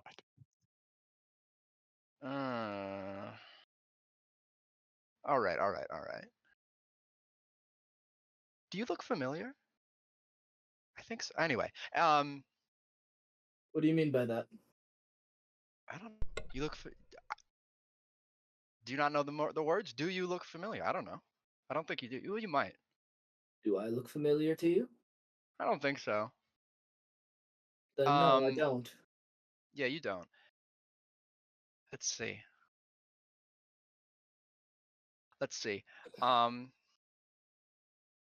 Even you could understand that killing someone like Kosa. Are we able to say that right now? He said it, but Yep. did anything happen when he says it just now? Nope. Okay. That's Sorry, far and away. I don't mean to cut you off, but I do want to just share, I think it's important detail. I will grimace for a second, still expecting it when you say Kosa. That's natural. I like, ugh. If anyone can understand that killing him, someone like him, is far and away the easiest way to cement yourself into any history ever, forever. All right. Like it's comparatively this has been small potatoes up until now. Like I've been waiting for something this big, right? I've killed thugs. I've killed dark wizards. I have killed political assassins and corrupt officials. I killed the dreaded Drake of Mount Morval. It beasts and monsters aplenty, and none of them have even come close. Not all of them put together combined will even come close to this fucking trophy. Ugh. We'll kill him, I suppose. Muscles, yeah, Muscle say, you mean to kill him? Did you not hear me? How do you think you could kill him? He destroys Third Order Deities like nothing. I draw my sword and I toss it in the air, grab it, and then stab it into the ground. What do you think, old man? I remove it, sheath it. This guy sucks. DM. Yeah. My tribe calls this guy the Endwalker. Uh-huh. Now we have a song for just about everything. Do we have a song for the Endwalker, and if so, what type of meaning does it convey? You do have a song for the Endwalker. You have a song for each of the four First Orders, although you call them different names than these people here. But so there are four of your oldest songs. The Endwalker's song is kind of a cautionary tale that is given to your people. It's a song. I mean, your people form their songs from the experiences that they gain from traveling the world. The Endwalker's song is the culmination of all of, for lack of a better term, like the sin of this world, the fear, the bad parts of people, the innate, anger, the prejudice, and it's sort of your tribe has this song as something to not be and to look out for in the world. Okay. Well, based on that, I'm looking at this 3-inch tall flower thing 3 feet. that pulls out a rapier, and I'm just going in my head, this is an intergenerational deity that just killed, as far as I can tell, multiple third-rate deities. And I have a flower here that's going to attempt to kill it with a rapier. So I'm just kind of like, Damn right. I feel like I'm in over my head.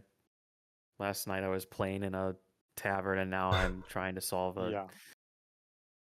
And as you guys are, and as I'm thinking about this, yeah. I'd like to look around and see what the other people were doing that Yeah. were frozen. Give me a perception check. I was just about to go there. Or... Yeah, there we go. There we go. Kind of what you guys are doing. If they're in groups, it's kind of like stunned, like they're kind of like talking to each other. But there's so many people in the city. Like you see some people panicked running. Some people across the street have deserted their shops. Some people are acting kind of normal. They don't really care. It's not quite pandemonium, but it's more of an uneasy feeling of a big change is about to happen. Mus wants to think, what is the number in his head? Right now? Yeah. By now, the number in all your heads is 827. That's two numbers or that's one number. I don't know how fast they go down. It was 29, and then he stabbed Omonta. It was 28, and now it's under 827 in just the short amount of time. I bet it's a number every death. Yeah, oh my God, I think they're it getting is. started without me. I'll call that out to the group, and then I'll say, well, surely you don't plan to go around killing people. No, not randomly. Then how? I need to spell out planned. Thugs, criminals, ne'er-do-wells. The normal thing. Do you really not know who I am? What I've done? Jesus. I'm I'd going like to avoid killing get down people, on one knee, and look you right in the eyes and say, Don't "Why would I patronize know me. who you are?" Don't patronize me, bureaucrat. While this is Tell me going who you on, are. they can finish. That's what I was saying. I say, "Tell me who you are." If you wish so Well, I badly to like be to known, let I my would like to deeds know. speak for myself, but if people don't pay attention, what can I do? I am Verdant Bloom, savior extraordinaire and greatest hero the realms have ever known. So, Anders, give me a society roll to see if you Can know we all Anders. roll one? Yeah, Yeah, you all are part of this conversation. Just I roll low. I'm going to use a hair point to roll low. That's gamer. 31. I'm kidding about that. GN, you honestly have seen because you're trying to absorb as much as you can, Yeah. and you found for some reason in the paper recently a description of someone that is exactly like Verdant Bloom, a small little pink leshy skating around behind a gnome, like a literal like to us garden gnome, like red hat, blue, like a gnome. And you thought that was weird, and now that you're like racking your brain, you're like, this is exactly the description of that thing in that article with all these papers. So that's what you know. I saw you on TV last night. All right. So do you want to say See you anything later, for Bran Verdant Flakes. about that if you want? If not, it's okay. You were in the paper? Is I that often what? am. This was more about gnomes, but Well, he knows where all the fun is, so. I suppose I haven't really spoken to anybody that knows you, and I've traveled for several years, so I don't know if you're as famous as you may think you are, but Anders and Muss, Verdant Bloom is, it's hard to put a word. He's not famous, Mm-hmm. but he's not famous. It's like if you go, he's like very niche of a personality. If you go to like certain subgroups of people in the city, Verdant Bloom is like all the rage. Like typically people that are like impoverished or stuff like that, kind of the underdogs of the city, they love him. But to you guys who are kind of above that level, you kind of feel like Verdant Bloom, his stories don't add up when they come out about him. It's like he kills a thug here, he kills some random guy who was jaywalking here. It's like there's like it's just he's it like all the makes Punisher, but sense. even worse. It Yeah. all makes sense once you now have met him and it's clicking in your head. Ne'er do wells (parentheses jaywalkers). Yeah. I will look at you, Verdant, and I will say, no, you're not the greatest hero in the realms. And then I smile, but you will be when we kill this Kosa man. And I nod at you. That's the spirit. Mus, what do you think of what's going on? Muss is, he's kind of zoned out a little bit. He's thinking all these things, but he's just flipping through his notebook very quickly. And as you all see, it doesn't look like the pages are like running out on his notebook. He seems to just keep flipping. And even though it's this small little thing, it seems to just continue going on and on. And he's flipping through all these papers, and he is not saying anything to y'all right now. But he's just And can muttering to you himself. give me let's do architecture check, only Mus. Yeah, I can. Lucky. That's one above my threshold. Ooh. While you're looking through all this stuff, your mind is kind of like, I'm sure it's like, okay, what the hell do I do now? Mm-hmm. You know of a place that you could go right now Luckily, I'll say because of that roll, you happen to flip to the page pretty easily as you're scrolling through. Um, it's a zone, but the library is set to come in and take all of anything that's in it for knowledge. It's about to be destroyed. The library is going to come in, scope it out, preserve anything that's inside, record all of it, then the building gets destroyed. It's a very routine thing. There's one like about a block away. They're abandoned.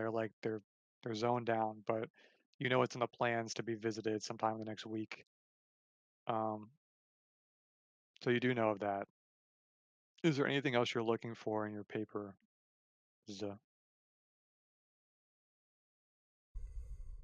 I think he's flipping through it and he sees that, and then he just closes his notebook and he looks up at y'all and he says, my friend, my boss is a Third Order deity, and I had a dream about her last night that she was going to die.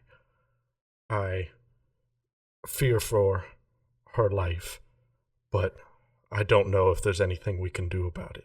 And he looks over at you, Verdant, and he says, I think Kosa is, and he kind of winces as he says it.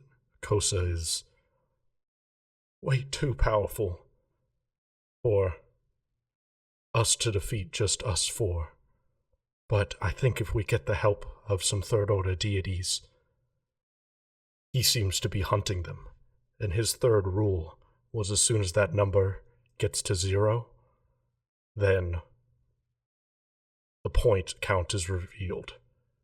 If we can protect some of them so that they do not fall, maybe the era of Kosa never begins, because the game never ends. What do you all say to that?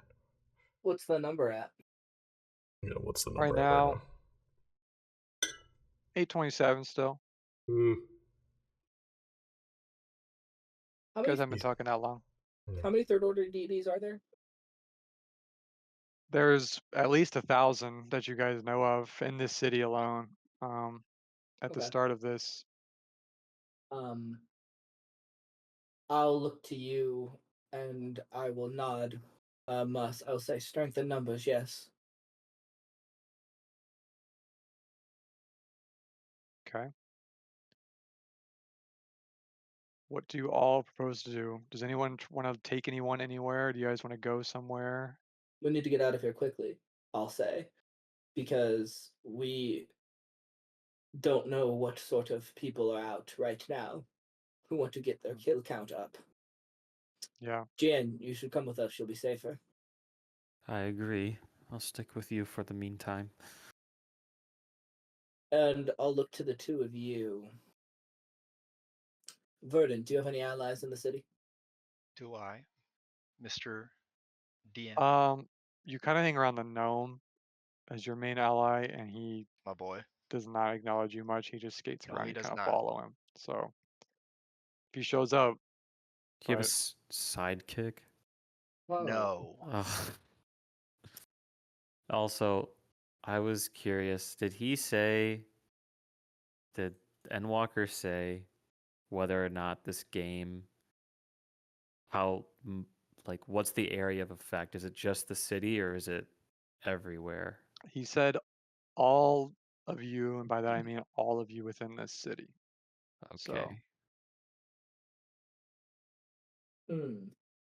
So Aw. above board, I think we need to collect allies and probably research this guy and figure out what his weaknesses are. Also, probably for safekeeping, I don't know. Combat in this game is fun. Maybe we run around the city in circles until we find a group of scallywags and hooligans to fight to get our kill count up a little bit and exercise our little combat muscles and also make Verdant happy.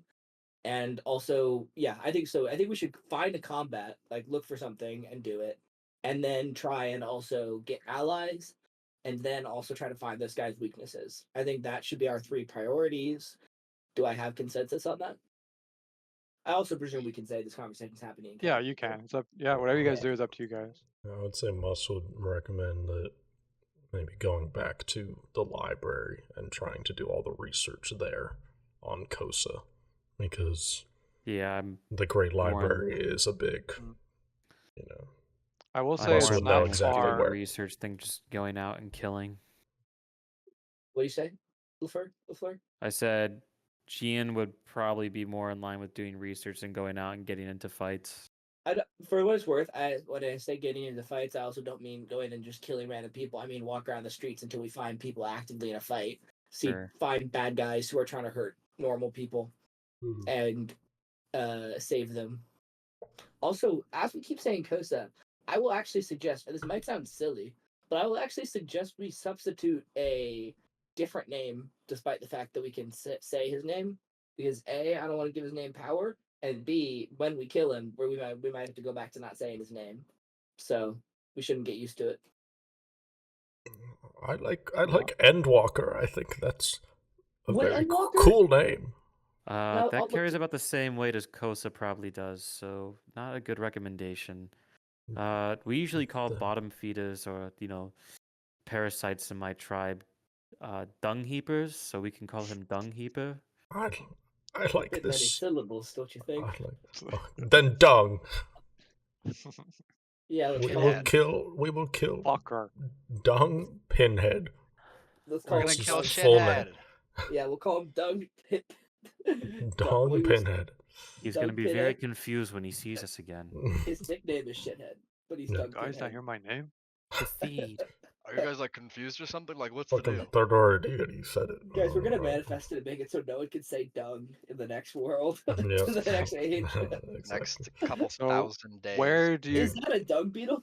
where do you go? You have that location Steven has in his book that's much closer, but it's abandoned. You have the library, which is still pretty close, but further, Are a few they more blocks opposite away. ways from each other, or is the safe house on the way? Safe house is on the way. I And say then we go to then stop by the house safe house. first.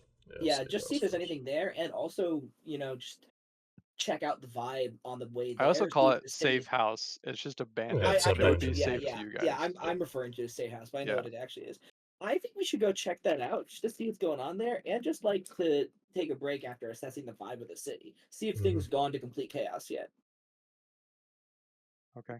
Also, Is above Omanta board- still there? Yeah, what's up? above board? Kevin Malls does want a fight, so if I see just random scallywags and hooligans, I will fight them Fights will if they come. are being equal. All right. Is Omanta's there, Omanta but still? I mean his body's still hanging out. Yeah, is it decaying at all? And I guess I'll ask you, Yeah. Mutz, what happens to Third Order Deities when they die? Yeah, that's what I want to do. I want to walk up to Omanta and I start, like, eyes wide open, start inspecting and just writing everything down. But as I'm doing this, you can ask me that. And what would you say, I kind of presume I Mr. asked you DM? because I see you doing it. Yeah, what would you say, Mr. You've got a DM? Third Order Deity specific role, so you might as well. Might as using well it. fucking do it, baby. Holy Let's go. shit. 37. I know everything about these guys. I love Pathfinder numbers. It's not a thing that's like very heavily researched, but since you've been on the Mhm. cases the past few weeks, it's different for each one depending on their characteristics, but all of Mm. them seem like drained, like lesser, like withered. Like I bet if you went back to the magma one, it would Mhm. be like a tiny little flame, like it's drained out of him. Mm. So Omanta right now, he's looking like pretty gray, weak, as if like energy itself has been removed Mm. from him. Not a good look. But No. yes, I'm done inspecting him. Okay. So you all go. Where are we going? We're going to the On our safe way house to on the way. safe house on the way. Okay. Yes, I got yes, scenes yes. for everything. Okay. Put you guys in here. I got my candle going. Bonfire embers. Mm-hmm. Yeah, it is a little dark in here, but I made it bright so my own real life eyes could see.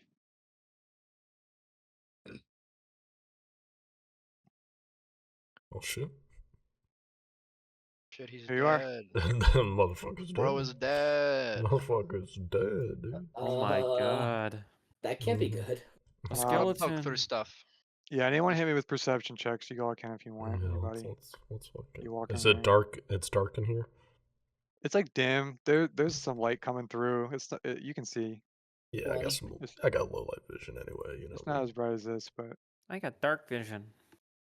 okay. Um, the shop is called the Wonderful Mr. Jenkins. Yes, Mr. dude. Jenkins yes. is the shop. Yeah, it is literally called that. And then I love Sumia. inside, that's how it looks. It looks how it looks right now. It's just like it's way more cluttered in person. There's just books everywhere, objects on shelves and tables are all covered in dust. You know, there's like antiquities, like beads and fans and all sorts of shit, just like scrolls or whatever the hell, just all over these tables. There's that counter there with the skeleton, pretty old skeleton. Who I guess if you want to look at it, you can. Yeah. But and like a bell to like ring for help on the desk, and that's that's about it. Is that Mr. Jenkins? You can go look at him. Yeah, I'd like to look in this. Did I know anything about this building that's gonna be demolished? Like, was it just a store? Yeah, just a store. Was it because the owner died in their chair?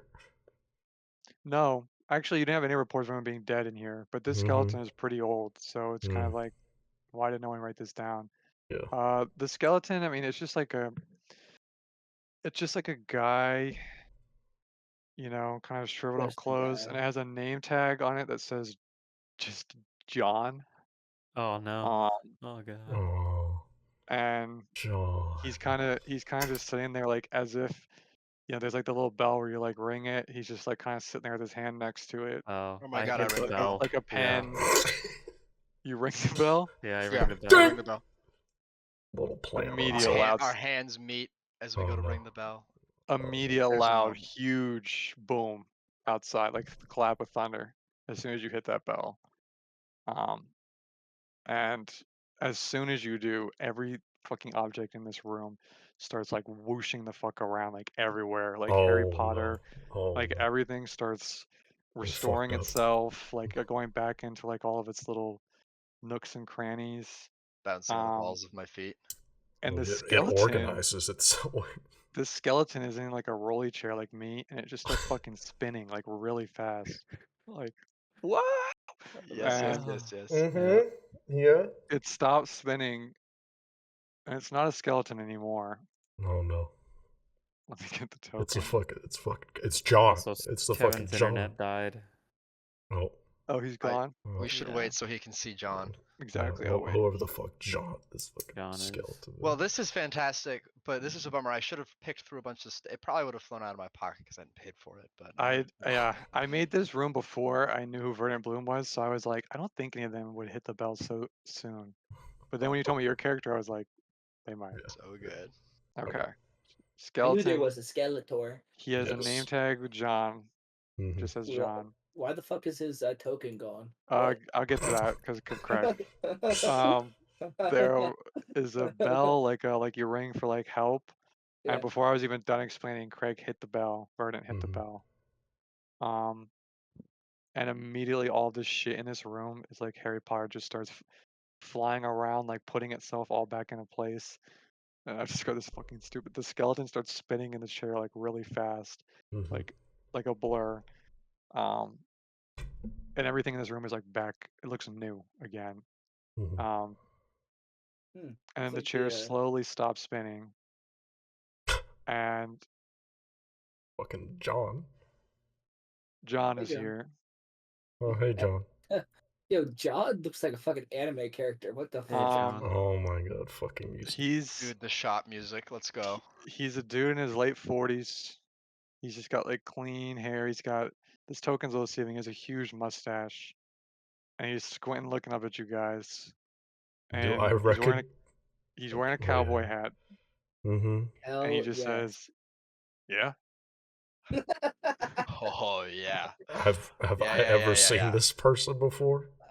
Give me a third order check. Okay. There's a lot of them. 30. Bro's rolling third order checks all You've day long. No, you've never seen this guy before. Damn. Even with that. Yeah. Muss would be speechless. You just see, I. I'm gonna walk up. What's the number right now? 818. Oh no. Fuck. I'm gonna. Well, I'll ignore that for now. I've got to talk to John the trade-off. I'm gonna say, hello. Hey. Did you hear about all the ruckus just now, with the numbers and the rules? Nah. I was sleeping. Don't worry about that, man. It's fine. So how do we buy things here? Well, you gotta give something to get something. That's fantastic. Can it be anything? Depends what you want. Does it need to be mine? No. Yes. No, it doesn't. You heard him. Would you like to make a trade? Okay, well, hold on. I need to see what you have. Vernon is like, oh, I got too excited, which he very obviously is. Gotta slow down. Gotta slow down. He's like, puts his hand behind his back. He's like, well, I Hmm. gotta look around first, And I go Okay. do that. I look around. Help you sell. And give me an investigation. We got that perception. No, it would just be perception. It's Yeah, do perception. perception. Perception always to look for things. Pew. What are you looking for? I want to. Okay, so I can't put any more runes on my sword. Runes for armor are too expensive. I want consumables. I want like potions. I want minor magic items. I want shit I can throw at people, like oils for weapons. Pretty much, yeah. Consumables and minor stuff He's to got a augment my few. ability. He's got a few basic, health potions, normal health Mhm. potions, a few oil things. You can find those pretty easily and bring them back up if you want. I'd say he's probably got 5 health potions, 5 things of oil. If you're looking for those 2 things. Let's see. Hold on. Let me fuck. I looked Anyone it up else can say before. anything too while he's looking. Here it is.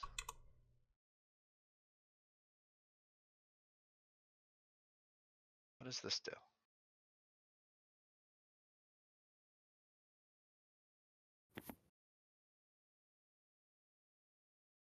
Okay. Okay, actually, so what I'm looking for has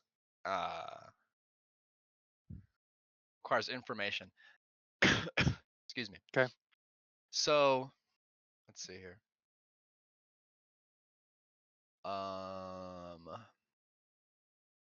Is what I will ask this out loud. What type of creature is Kosa? Like, what is he? I know he's a third order deity, but I point to Mus and like he's immortal. He's a gnome. He's a humanoid. You're a human. Yeah, you Like would see Muss shaking his head, and celestial you would say beast, Kosa is not a third order deity.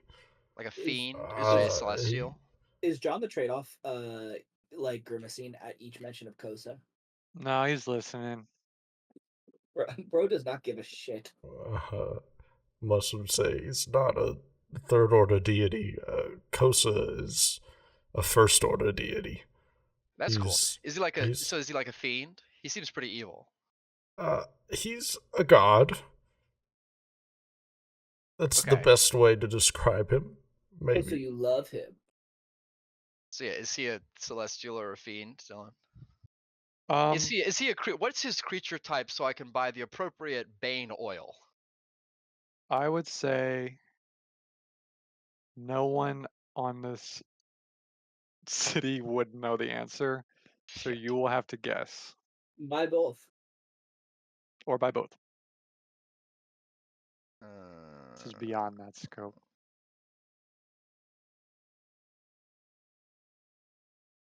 Verdant While is you're not smart enough to know that answer. while you're doing this, John looks at I will call that out to you. I'll say GN's buy flute. both. He looks at GN's flute and he goes, "Never seen that before. You want to trade?" Sorry, no. I'll give you a song though. Okay. What would you give me in return? What do you want? I know a lot. I Oh, have a you're lot. trading knowledge. Oh, okay. Well, Cool. once we get into a trade, it'll become a lot more clear to you, but you have to agree. I won't give you the flute, but I'll give you a song. I'll just play you a song. So that means you want to trade then, right? Sure, yeah. Immediately, the others freeze. This is like a time freeze situation. Awesome. You guys can keep thinking in real life if you like looking at shit to buy, but in No, the you have to game, roleplay Frozen. yeah. So you're in something what John calls a trade-off. It's between John and someone else, and the only rule he tells you is you have to give something to get something. Pretty much, if there's something you want or you want to offer, if both parties agree, then the trade happens, no matter what it is. So, and it's not like a value thing. It's not like $10 for this $10 bar. It's like if John really wants that flute so bad that he'll give it to you, he'll give you like all his life's earnings for that flute, then that's the trade. Okay. So it's up to you guys. So you'll give a song, you'll tell him what you want him to give, and he'll determine if that's fair Okay. for a song. I don't. Let's see here. Fucking Steven. Role playing Frozen. Okay. All right. So we're in this now, and then, I'm speaking to him, Yeah. and I'd say, if I give you a song, and if you feel this is worth the trade, I would like something that would mesmerize the minds of people I play for. Mesmerize the When I mind, when you I say. choose to when I choose to use for that to happen. I wish I could articulate it better, but yeah. Better be a damn good song. I don't know if I like that deal. I'll see what I can do, and you tell me if the deal is amicable after you hear it. I'm excited though. This is fun. And then Yeah. okay. First, can I see like I want to just kind of get a read on his attitude. What sort of check would I make for that? Just if I can like read him a little better. Do a perception check. Perception. What you trying to find? Holy shit. Okay. What do you want to know? I want to just guess from his demeanor, his attitude, his clothing, like what type of song he'd kind of be into and would like. The way he's been so far, He's aloof. he's a little aloof, but you get the sense that you're in his domain right now. And if you fuck this up, who knows what'll happen? Everything's frozen around you. Okay. So there's this behind the layer of aloofness. It's kind of like this guy's strong. All right.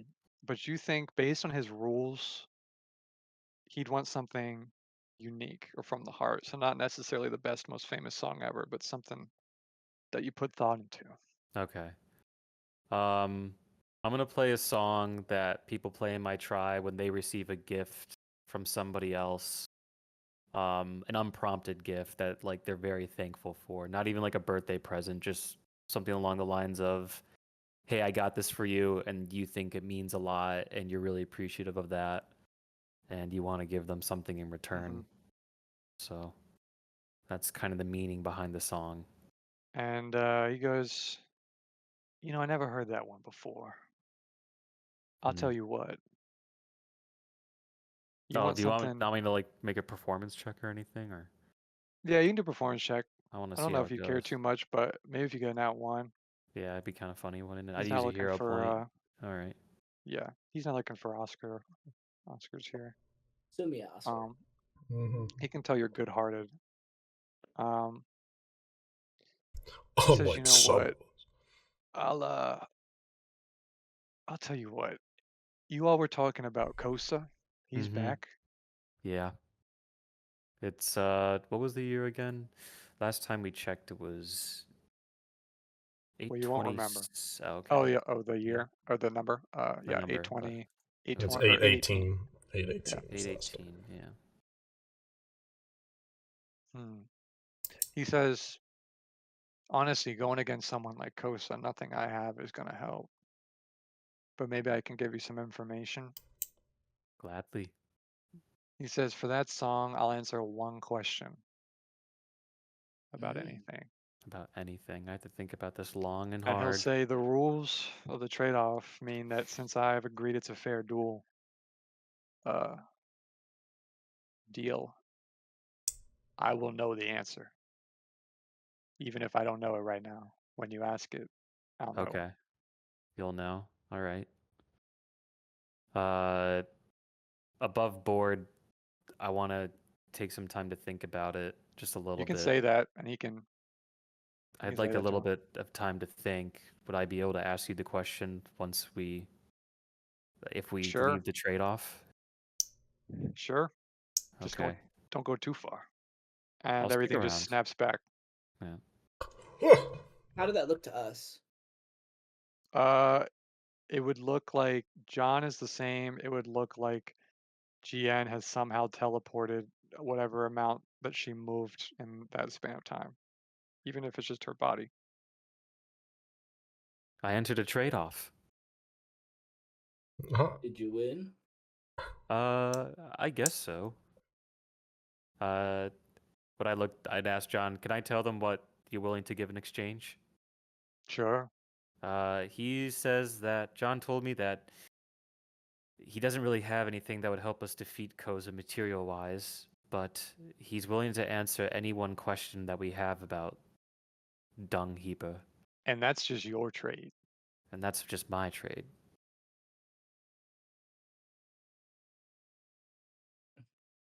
So I'm trying to think of something to ask. If you have any ideas, I'm all ears. Anyone else can offer him anything else? And maybe for more questions or anything else? I'd say ask him if Kosa has any known enemies in the city that we can work with. Hmm. Yeah, I think that's or you a can good group question. decide a question for GN to ask like that. Yeah. I think that's a good question to ask. If he has any enemies, could we ask maybe something along the lines of who is the biggest threat to Kosa? I thought we're just gonna get some goofy answer like us. You all, anyone? Yeah. Oh, Yeah, I guess that just has a. I feel like that is a good question. Like theoretically, that could be a really good hit, but also it risks just him saying us, which would be L. It's up to you. It's your question. Any other suggestions? Or I any other think questions for him? I've got my own stuff brewing, but I'm focusing on this.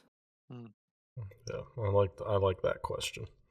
We could I also think ask him either like one what would he's get the doing to same the answer. lower deities, absorbing their power. I don't know. So the question is, what was it? It was, does he have any? My suggestion was, does he have any enemies that we can leverage Oh. that are alive right now? Okay. John, I want to ask you my question. Everything just freezes again. All right. All right. What are the names of the living entities that we could use as leverage against Kosa? Good question. Kosa, he's a bad customer. Has he been And in here? It's not actually. I can't ask I too don't many. mean literally. Oh. I think the only way you're gonna one up Kosa if you can't run as far away as you can, is find someone like me, but not me, who has an ability that can, to put in a word, trick him into doing what you might want. Hmm. They're out there, Yeah. but then again, based on what you're saying, maybe they're not. Okay. And then it ends. Yeah. Everything comes back to normal. Yeah. Happened again. I'm gonna relay kind of what John said to the group. Right. And We might be able to say, find someone so like we that need in to the find library. something with almost their powers are like a loophole. Yeah, do I know any Third Order deities that are tricksters? The problem with that is you know too many, and it's like Oh yeah. it's like so many. Like literally, if you were creative enough with the force field ability, you guys might have made some scenario to trick somebody Hmm. somehow that way. Mm-hmm. You need more specific information on a lot of these deities Mm-hmm. uh, than what you just have in your notebook or in your head. Yeah. Then Muss would say, I think Kosa seems to have quite a big ego. So if there's any way we can leverage that against him and trick him into thinking he's gaining ultimate power, but in reality he's not, maybe something like that. Sounds good to me. I'm going back to sleep if anyone else doesn't want to deal. No, I got a couple things. Hold on. Are you ready for a trade? Yeah. Okay, you're in trade off now. Wow. Okay. Wow. So I got I'm gonna link them in chat. Yep. So one of Ooh. them is understandable. One of them is less understandable because it is a higher item level than I am right now. Mm. So I get that. So that's the normal one. Moderate Quicksilver Mutagen. That's level 3. The other one, which is not egregiously overleveled, but still overleveled, which is level 10, is Jathum's Scarf. Looks What's kind of Jathum's nice. I scarf like it. do? It's pretty. I linked it. Let's see. I'm reading. Okay. He sees these two items and he goes, interesting. He goes, if you want these two items,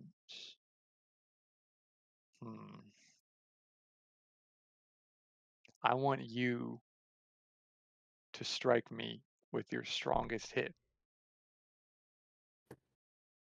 One go. Okay. Okay.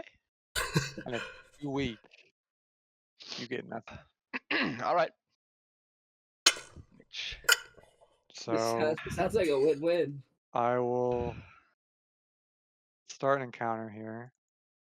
Roll initiative. Just Craig roll initiative. Yippee. Just so he can be in the encounter table. What do I roll for this? What type of initiative? Just regular perception or Perception, yeah. Diddy. Nice. Pog. Hog. His turn, he's going to do nothing. Okay. So One can hit. I have, okay, can I have it so I have drawn my sword? Do I don't have to type an action for that? Cool. Let's see here.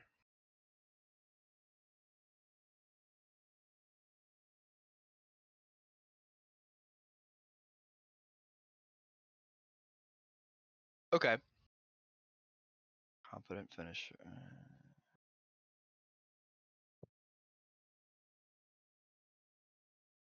Hold on, I'm checking something.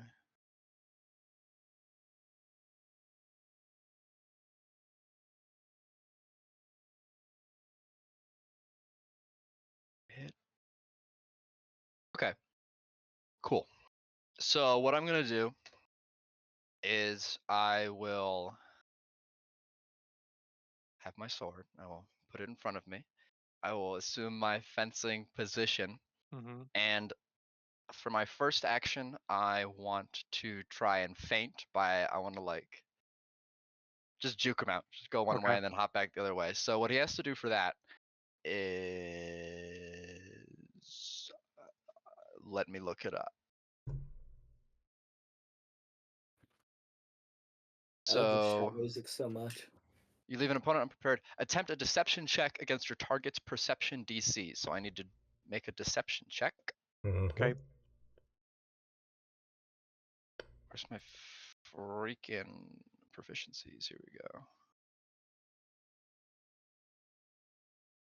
Oh well. Oh. All right.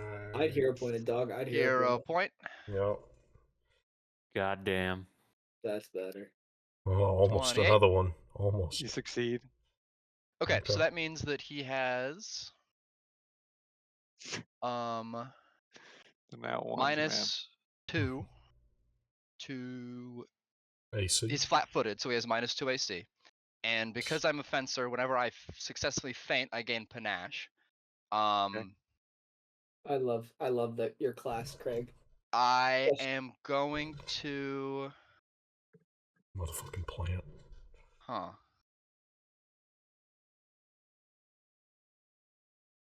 do I want to do anything with the other action? Okay, I'll do the one with the finisher first, because the finisher, I do believe, involves making a strike. So I'm gonna use one of my bleeding finisher. Hmm. So where will strike.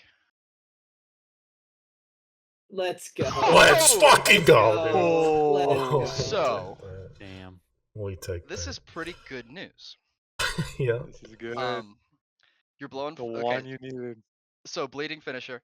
Your blow inflicts profuse bleeding. Make a slashing or piercing strike with a weapon or unarmed attack that allows you to add my precise strike damage, which I do. So how do I add that? What's the precise damage Yeah. for your weapon? And what kind of damage is it? Okay, so it's a You got a critical hit deck. yeah. Hold on. We'll get to that after the damage.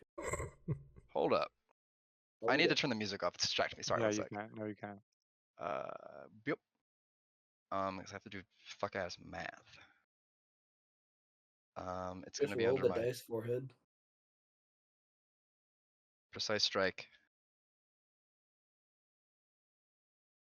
Okay, it's only increased by 1. So it's 3d6 precision damage Okay. as well. So I'm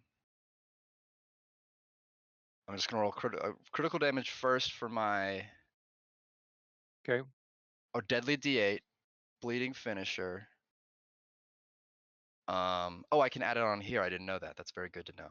I love swashbucklers, man. I had a swashbuckler in a game that I ran. Okay. Make a slashing attack with a weapon or unarmed attack that allows you to add your precise strike damage. If you hit, the target also takes persistent bleed damage, which means I also get to add precise strike. So this is going to be 1 base damage 2d6 plus a deadly d8 because it's a rapier plus 3d6 for my precise strike damage and 3d6 persistent bleed damage. All while this being a critical hit. So we're just gonna hit this really big button, and I'm so excited. Damn. Holy smokes. That math there's is hilarious. a lot of 6s and 5s in there, dude. 60 fucking. So 61 damage in this one. I jump back and I just fucking stab him in the neck. Dude, I'll say that's your hit. That's your hit. Yeah, no, that's my one action. That's my one hit. I only get one. Whatever he wants. And dude, That was all one action. Do you want to describe, as if John was a normal human, what would happen to John if you did this to a normal human being and killed him? Well, so it doesn't really matter because he's not actually trying to fight back, but I go through the motions of I'm looking to like strike low, like in his lower center of mass below his chest, and then I just kind of lean the other way and then just stab up into his neck, and it just kind of goes through. And then I leave it there, I twist it, and then pull it out. just a huge gush of blood just flies out of his neck, like I comically, like have Quentin Tarantino. yeah, and then I have like I just kind of wipe it and then sheath my And blade. John kind of looks Plant back at you blood. and goes, "Damn!" And it ends. Wow. The trade-off ends. You have the 2 items. Let's fucking go. All right, shot music back on. Dude, the critical hit deck you pulled for piercing was Oh, yeah. 2d6 extra bleed. Yeah, that's insane. Roll it for posterity. Yeah, hold on. And that would have been. So 4 more, 65. So 65. around 65. Yeah, There you go. Nice. a good Just as a solid side number. note, you Good asked enough what I for would do him? to a regular human. Pathfinder stats wise, if a standard human has 10 HP, that's more than double their max HP, so that would be considered an instant death effect. Exactly. Yeah, I would have instantly killed some fucking rando. Yeah, like it wouldn't have even bled out. It wouldn't have been like life-threatening wound, like Yep. instant death. Dead. There you go. Like sword through the heart. Yeah, Instant Spinal cord. death. through the spinal cord. Sever. Yeah, exactly. Consciousness lost in a moment. Excellent. He says, "All right, I'll do one more. I'm gonna go." I got one unless Thank you, No, sir. you go. You go. Alright, Mus is just writing down everything that's happening. yeah. So, I want to trade him a secret, but I Do don't you want want the anyone others? else. You can I don't text want it them to to hear me. it. Yeah, Type it in. I am. I'll do that right now. So he'll ask you to activate the trade off, and then I'm And gonna tell him what that do I have you a want? So you want a secret from him, or you want to give him a No, I'm secret? gonna give him a secret. So what do you want from him? I'm going to tell him that I think I want if he has any sort of potion or tool that might let us resist this effect that this guy has that can stop us in fear. So Okay. I'm gonna tell him. I'll text you.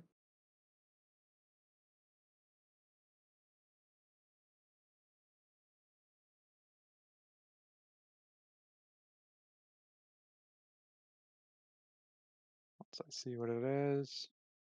Absolutely jamming out.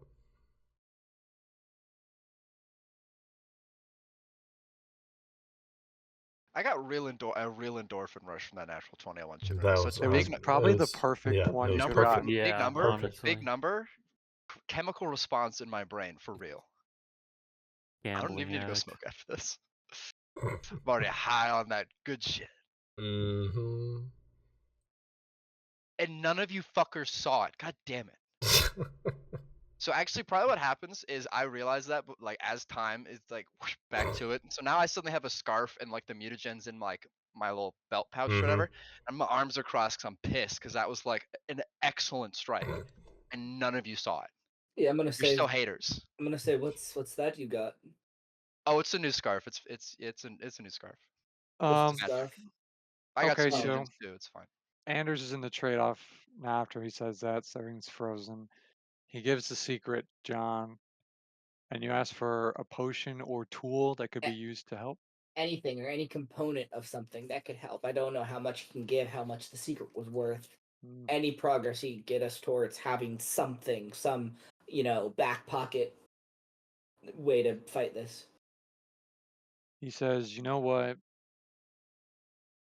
You guys are really weird in terms of people showing up to my shop. Honestly," he's telling Anders this, "I don't want to sit through a Kosa era again. Again. So I think I'm gonna go back to sleep, but you caught me in a good mood. And honestly, I had no idea." And it ends, but you now have in your hand his name tag that says John on it. And he says, "Slap this name tag on anyone, and they'll be forced to enter a trade-off with you Damn. once." Okay. And Okay. Okay. per the rules of the trade-off, since you all were so nice, it never got to this, but if one party tries to forcibly end the trade-off or forcibly take something that isn't theirs, or in any way break the deal of equivalent exchange, the other person can decide one thing to happen to them immediately. Okay. So, so John's name tag. if your friend here was to try and steal those scarves from me, I could have said both his arms go numb for a minute, and then they just would. So Noted. use that as you will. I'm gonna go back to sleep. And before you can even say anything, he's gone. Hi, John. Oh, So there he was. how much of all that happened inside the trade-off? Was that all the trade-off, or that was Once you got the speech? thing, that was outside of it. So everyone Okay. heard the rules, but everything he said before that. And he's back to a skeleton. This place is looking a lot more dusty than it did a few minutes ago. Today's a pretty good day. Yeah, I'm having a great time. I put John's trade-off name tag in my inventory. Yep, that'll just make it a custom item. I'd say it's one action to place on someone, and you'd have to do an acrobatics check. Okay.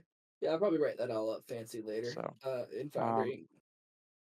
I'm gonna hold the name tag, and I'm just gonna like pull off my coat or pull out my coat and put it in like a breast pocket or something. He put the name tag on himself. He's in a trade-off No. with himself. He explodes. No. Okay. What an interesting encounter. Mus says, I can't believe they were going to tear down this place. I don't know what have happened with John if they'd done that. Probably be fine. I'm sure John would find another place. He seems capable. Well, He's a real nice guy. should we try and use that name tag on Kosa, do you think? I think that's the last measure, yes. If we can. We just have to think about what we can give a deity that kills deities. And what we can ask for in return. Mm-hmm. All right. Kill yourself. Yeah. Well, Kill yourself now. okay, what's the number at? What's that number 805 as you guys are heading to the library, right? I'm gonna say 805. And that number's we going can down quickly. end here once you guys get to the library after just one more thing. Did we determine what that number actually is? We don't know. No one's told you. It only went down when the Third Order I'm guessing was it's the stabbed. number of kills until the game's over. While we're walking to, I guess, yeah. Number of kills. I'm also thinking it might be like minutes. It could be, but it's not been going down like as a scalar. It jumped down a rapidly. bunch. Okay. Although I guess we don't really know that. Yeah, I'd like to, while we're walking to the library, I just want to count and kind of track the number in my head and time it to how many seconds pass. It does not change on the minutes. Okay. That's good. Is there any sort of recognizable pattern to it, or is it just kind of sporadic? There's no pattern. Sometimes it takes a while. Sometimes it's like a couple at a time. This is a great way to determine the homicide statistic of the city. For real. Hello. So we go to the library, right? Yeah, yes. I guess. We can research some Kosa. This is where you work, Steven. Mm-hmm. And as you guys approach, it's this, like I said, this huge bronze, metallic, beautiful tree. Huge. And the world tree. The doors are broken open to the inside, and papers are kind of blowing out from inside in the wind. Mm-hmm. As you guys arrive. Bad. Yeah. Let me start this last one. This last one. Mus would, even though his small little feet aren't the best, he would try and run in. So typically you'd be greeted by Druda, the gnome kind of secretary bookkeeper at the front desk. Mm-hmm. And you notice at least when running in, she's just not sitting at her chair. Hmm. It's a very tall desk. Uh-oh. Musk tries to jump up to see if he can see. You see her cowering under the desk, kind of Hmm. hiding like in a hunched position. Musk says, Druda, what happened here? What's happening? She pops up at your voice, and there's a sense of relief, and she's flustered. She's like they came in so fast. It's like they knew this was gonna happen. I didn't even have any time. Who did? And she said I could barely see it. As soon as I got that message, the doors slammed open and they headed down to the crypt. They ran right past me. What did they look like? And as you ask that, kind of shaking each of your guys' torsos Mm-hmm. is the loudest wolf's howl you've ever heard in your life, Oh. coming from deep within the Mm-hmm. crypt. Oh. Pure wolf, mother. And Uh-oh. I would say we'll end there with the number being at 801. Damn. 801 fucking wolf. And that's where we'll end for now. I'm about to get that number down, let me just say. Any more rolls like Craig, bro. Okay. Oh, it's time to fucking kill this stupid thing. Kill this wolf. Maybe. Cool. Oh, No, my not maybe. God. I'm gonna do it. Depends on what happens on the rolls. I'm so good at this though. Like, yeah, true. I mean, that 65 one hit. I also, by the way, he would have been rooted for one turn because of my rooting rune. Yeah. So he would have been like, what was it? Hold on. He would have been Rooted to the ground. immobilized for 1 round and clumsy 1 for as long as the immobilization lasts. So had I gotten more than 1 hit, he still would have been. If you can keep doing that, I think you'll be fine. I'll be yeah. This is what I do. Just I roll keep natural doing that. 20s and Just kill keep shit. doing We roll 20s here. We roll Swashbuckler 20. is such a cool clash. We roll Panache 20s here. is such We a cool serve system. food here, sir. I look forward to see the different finishers you've chosen, Craig.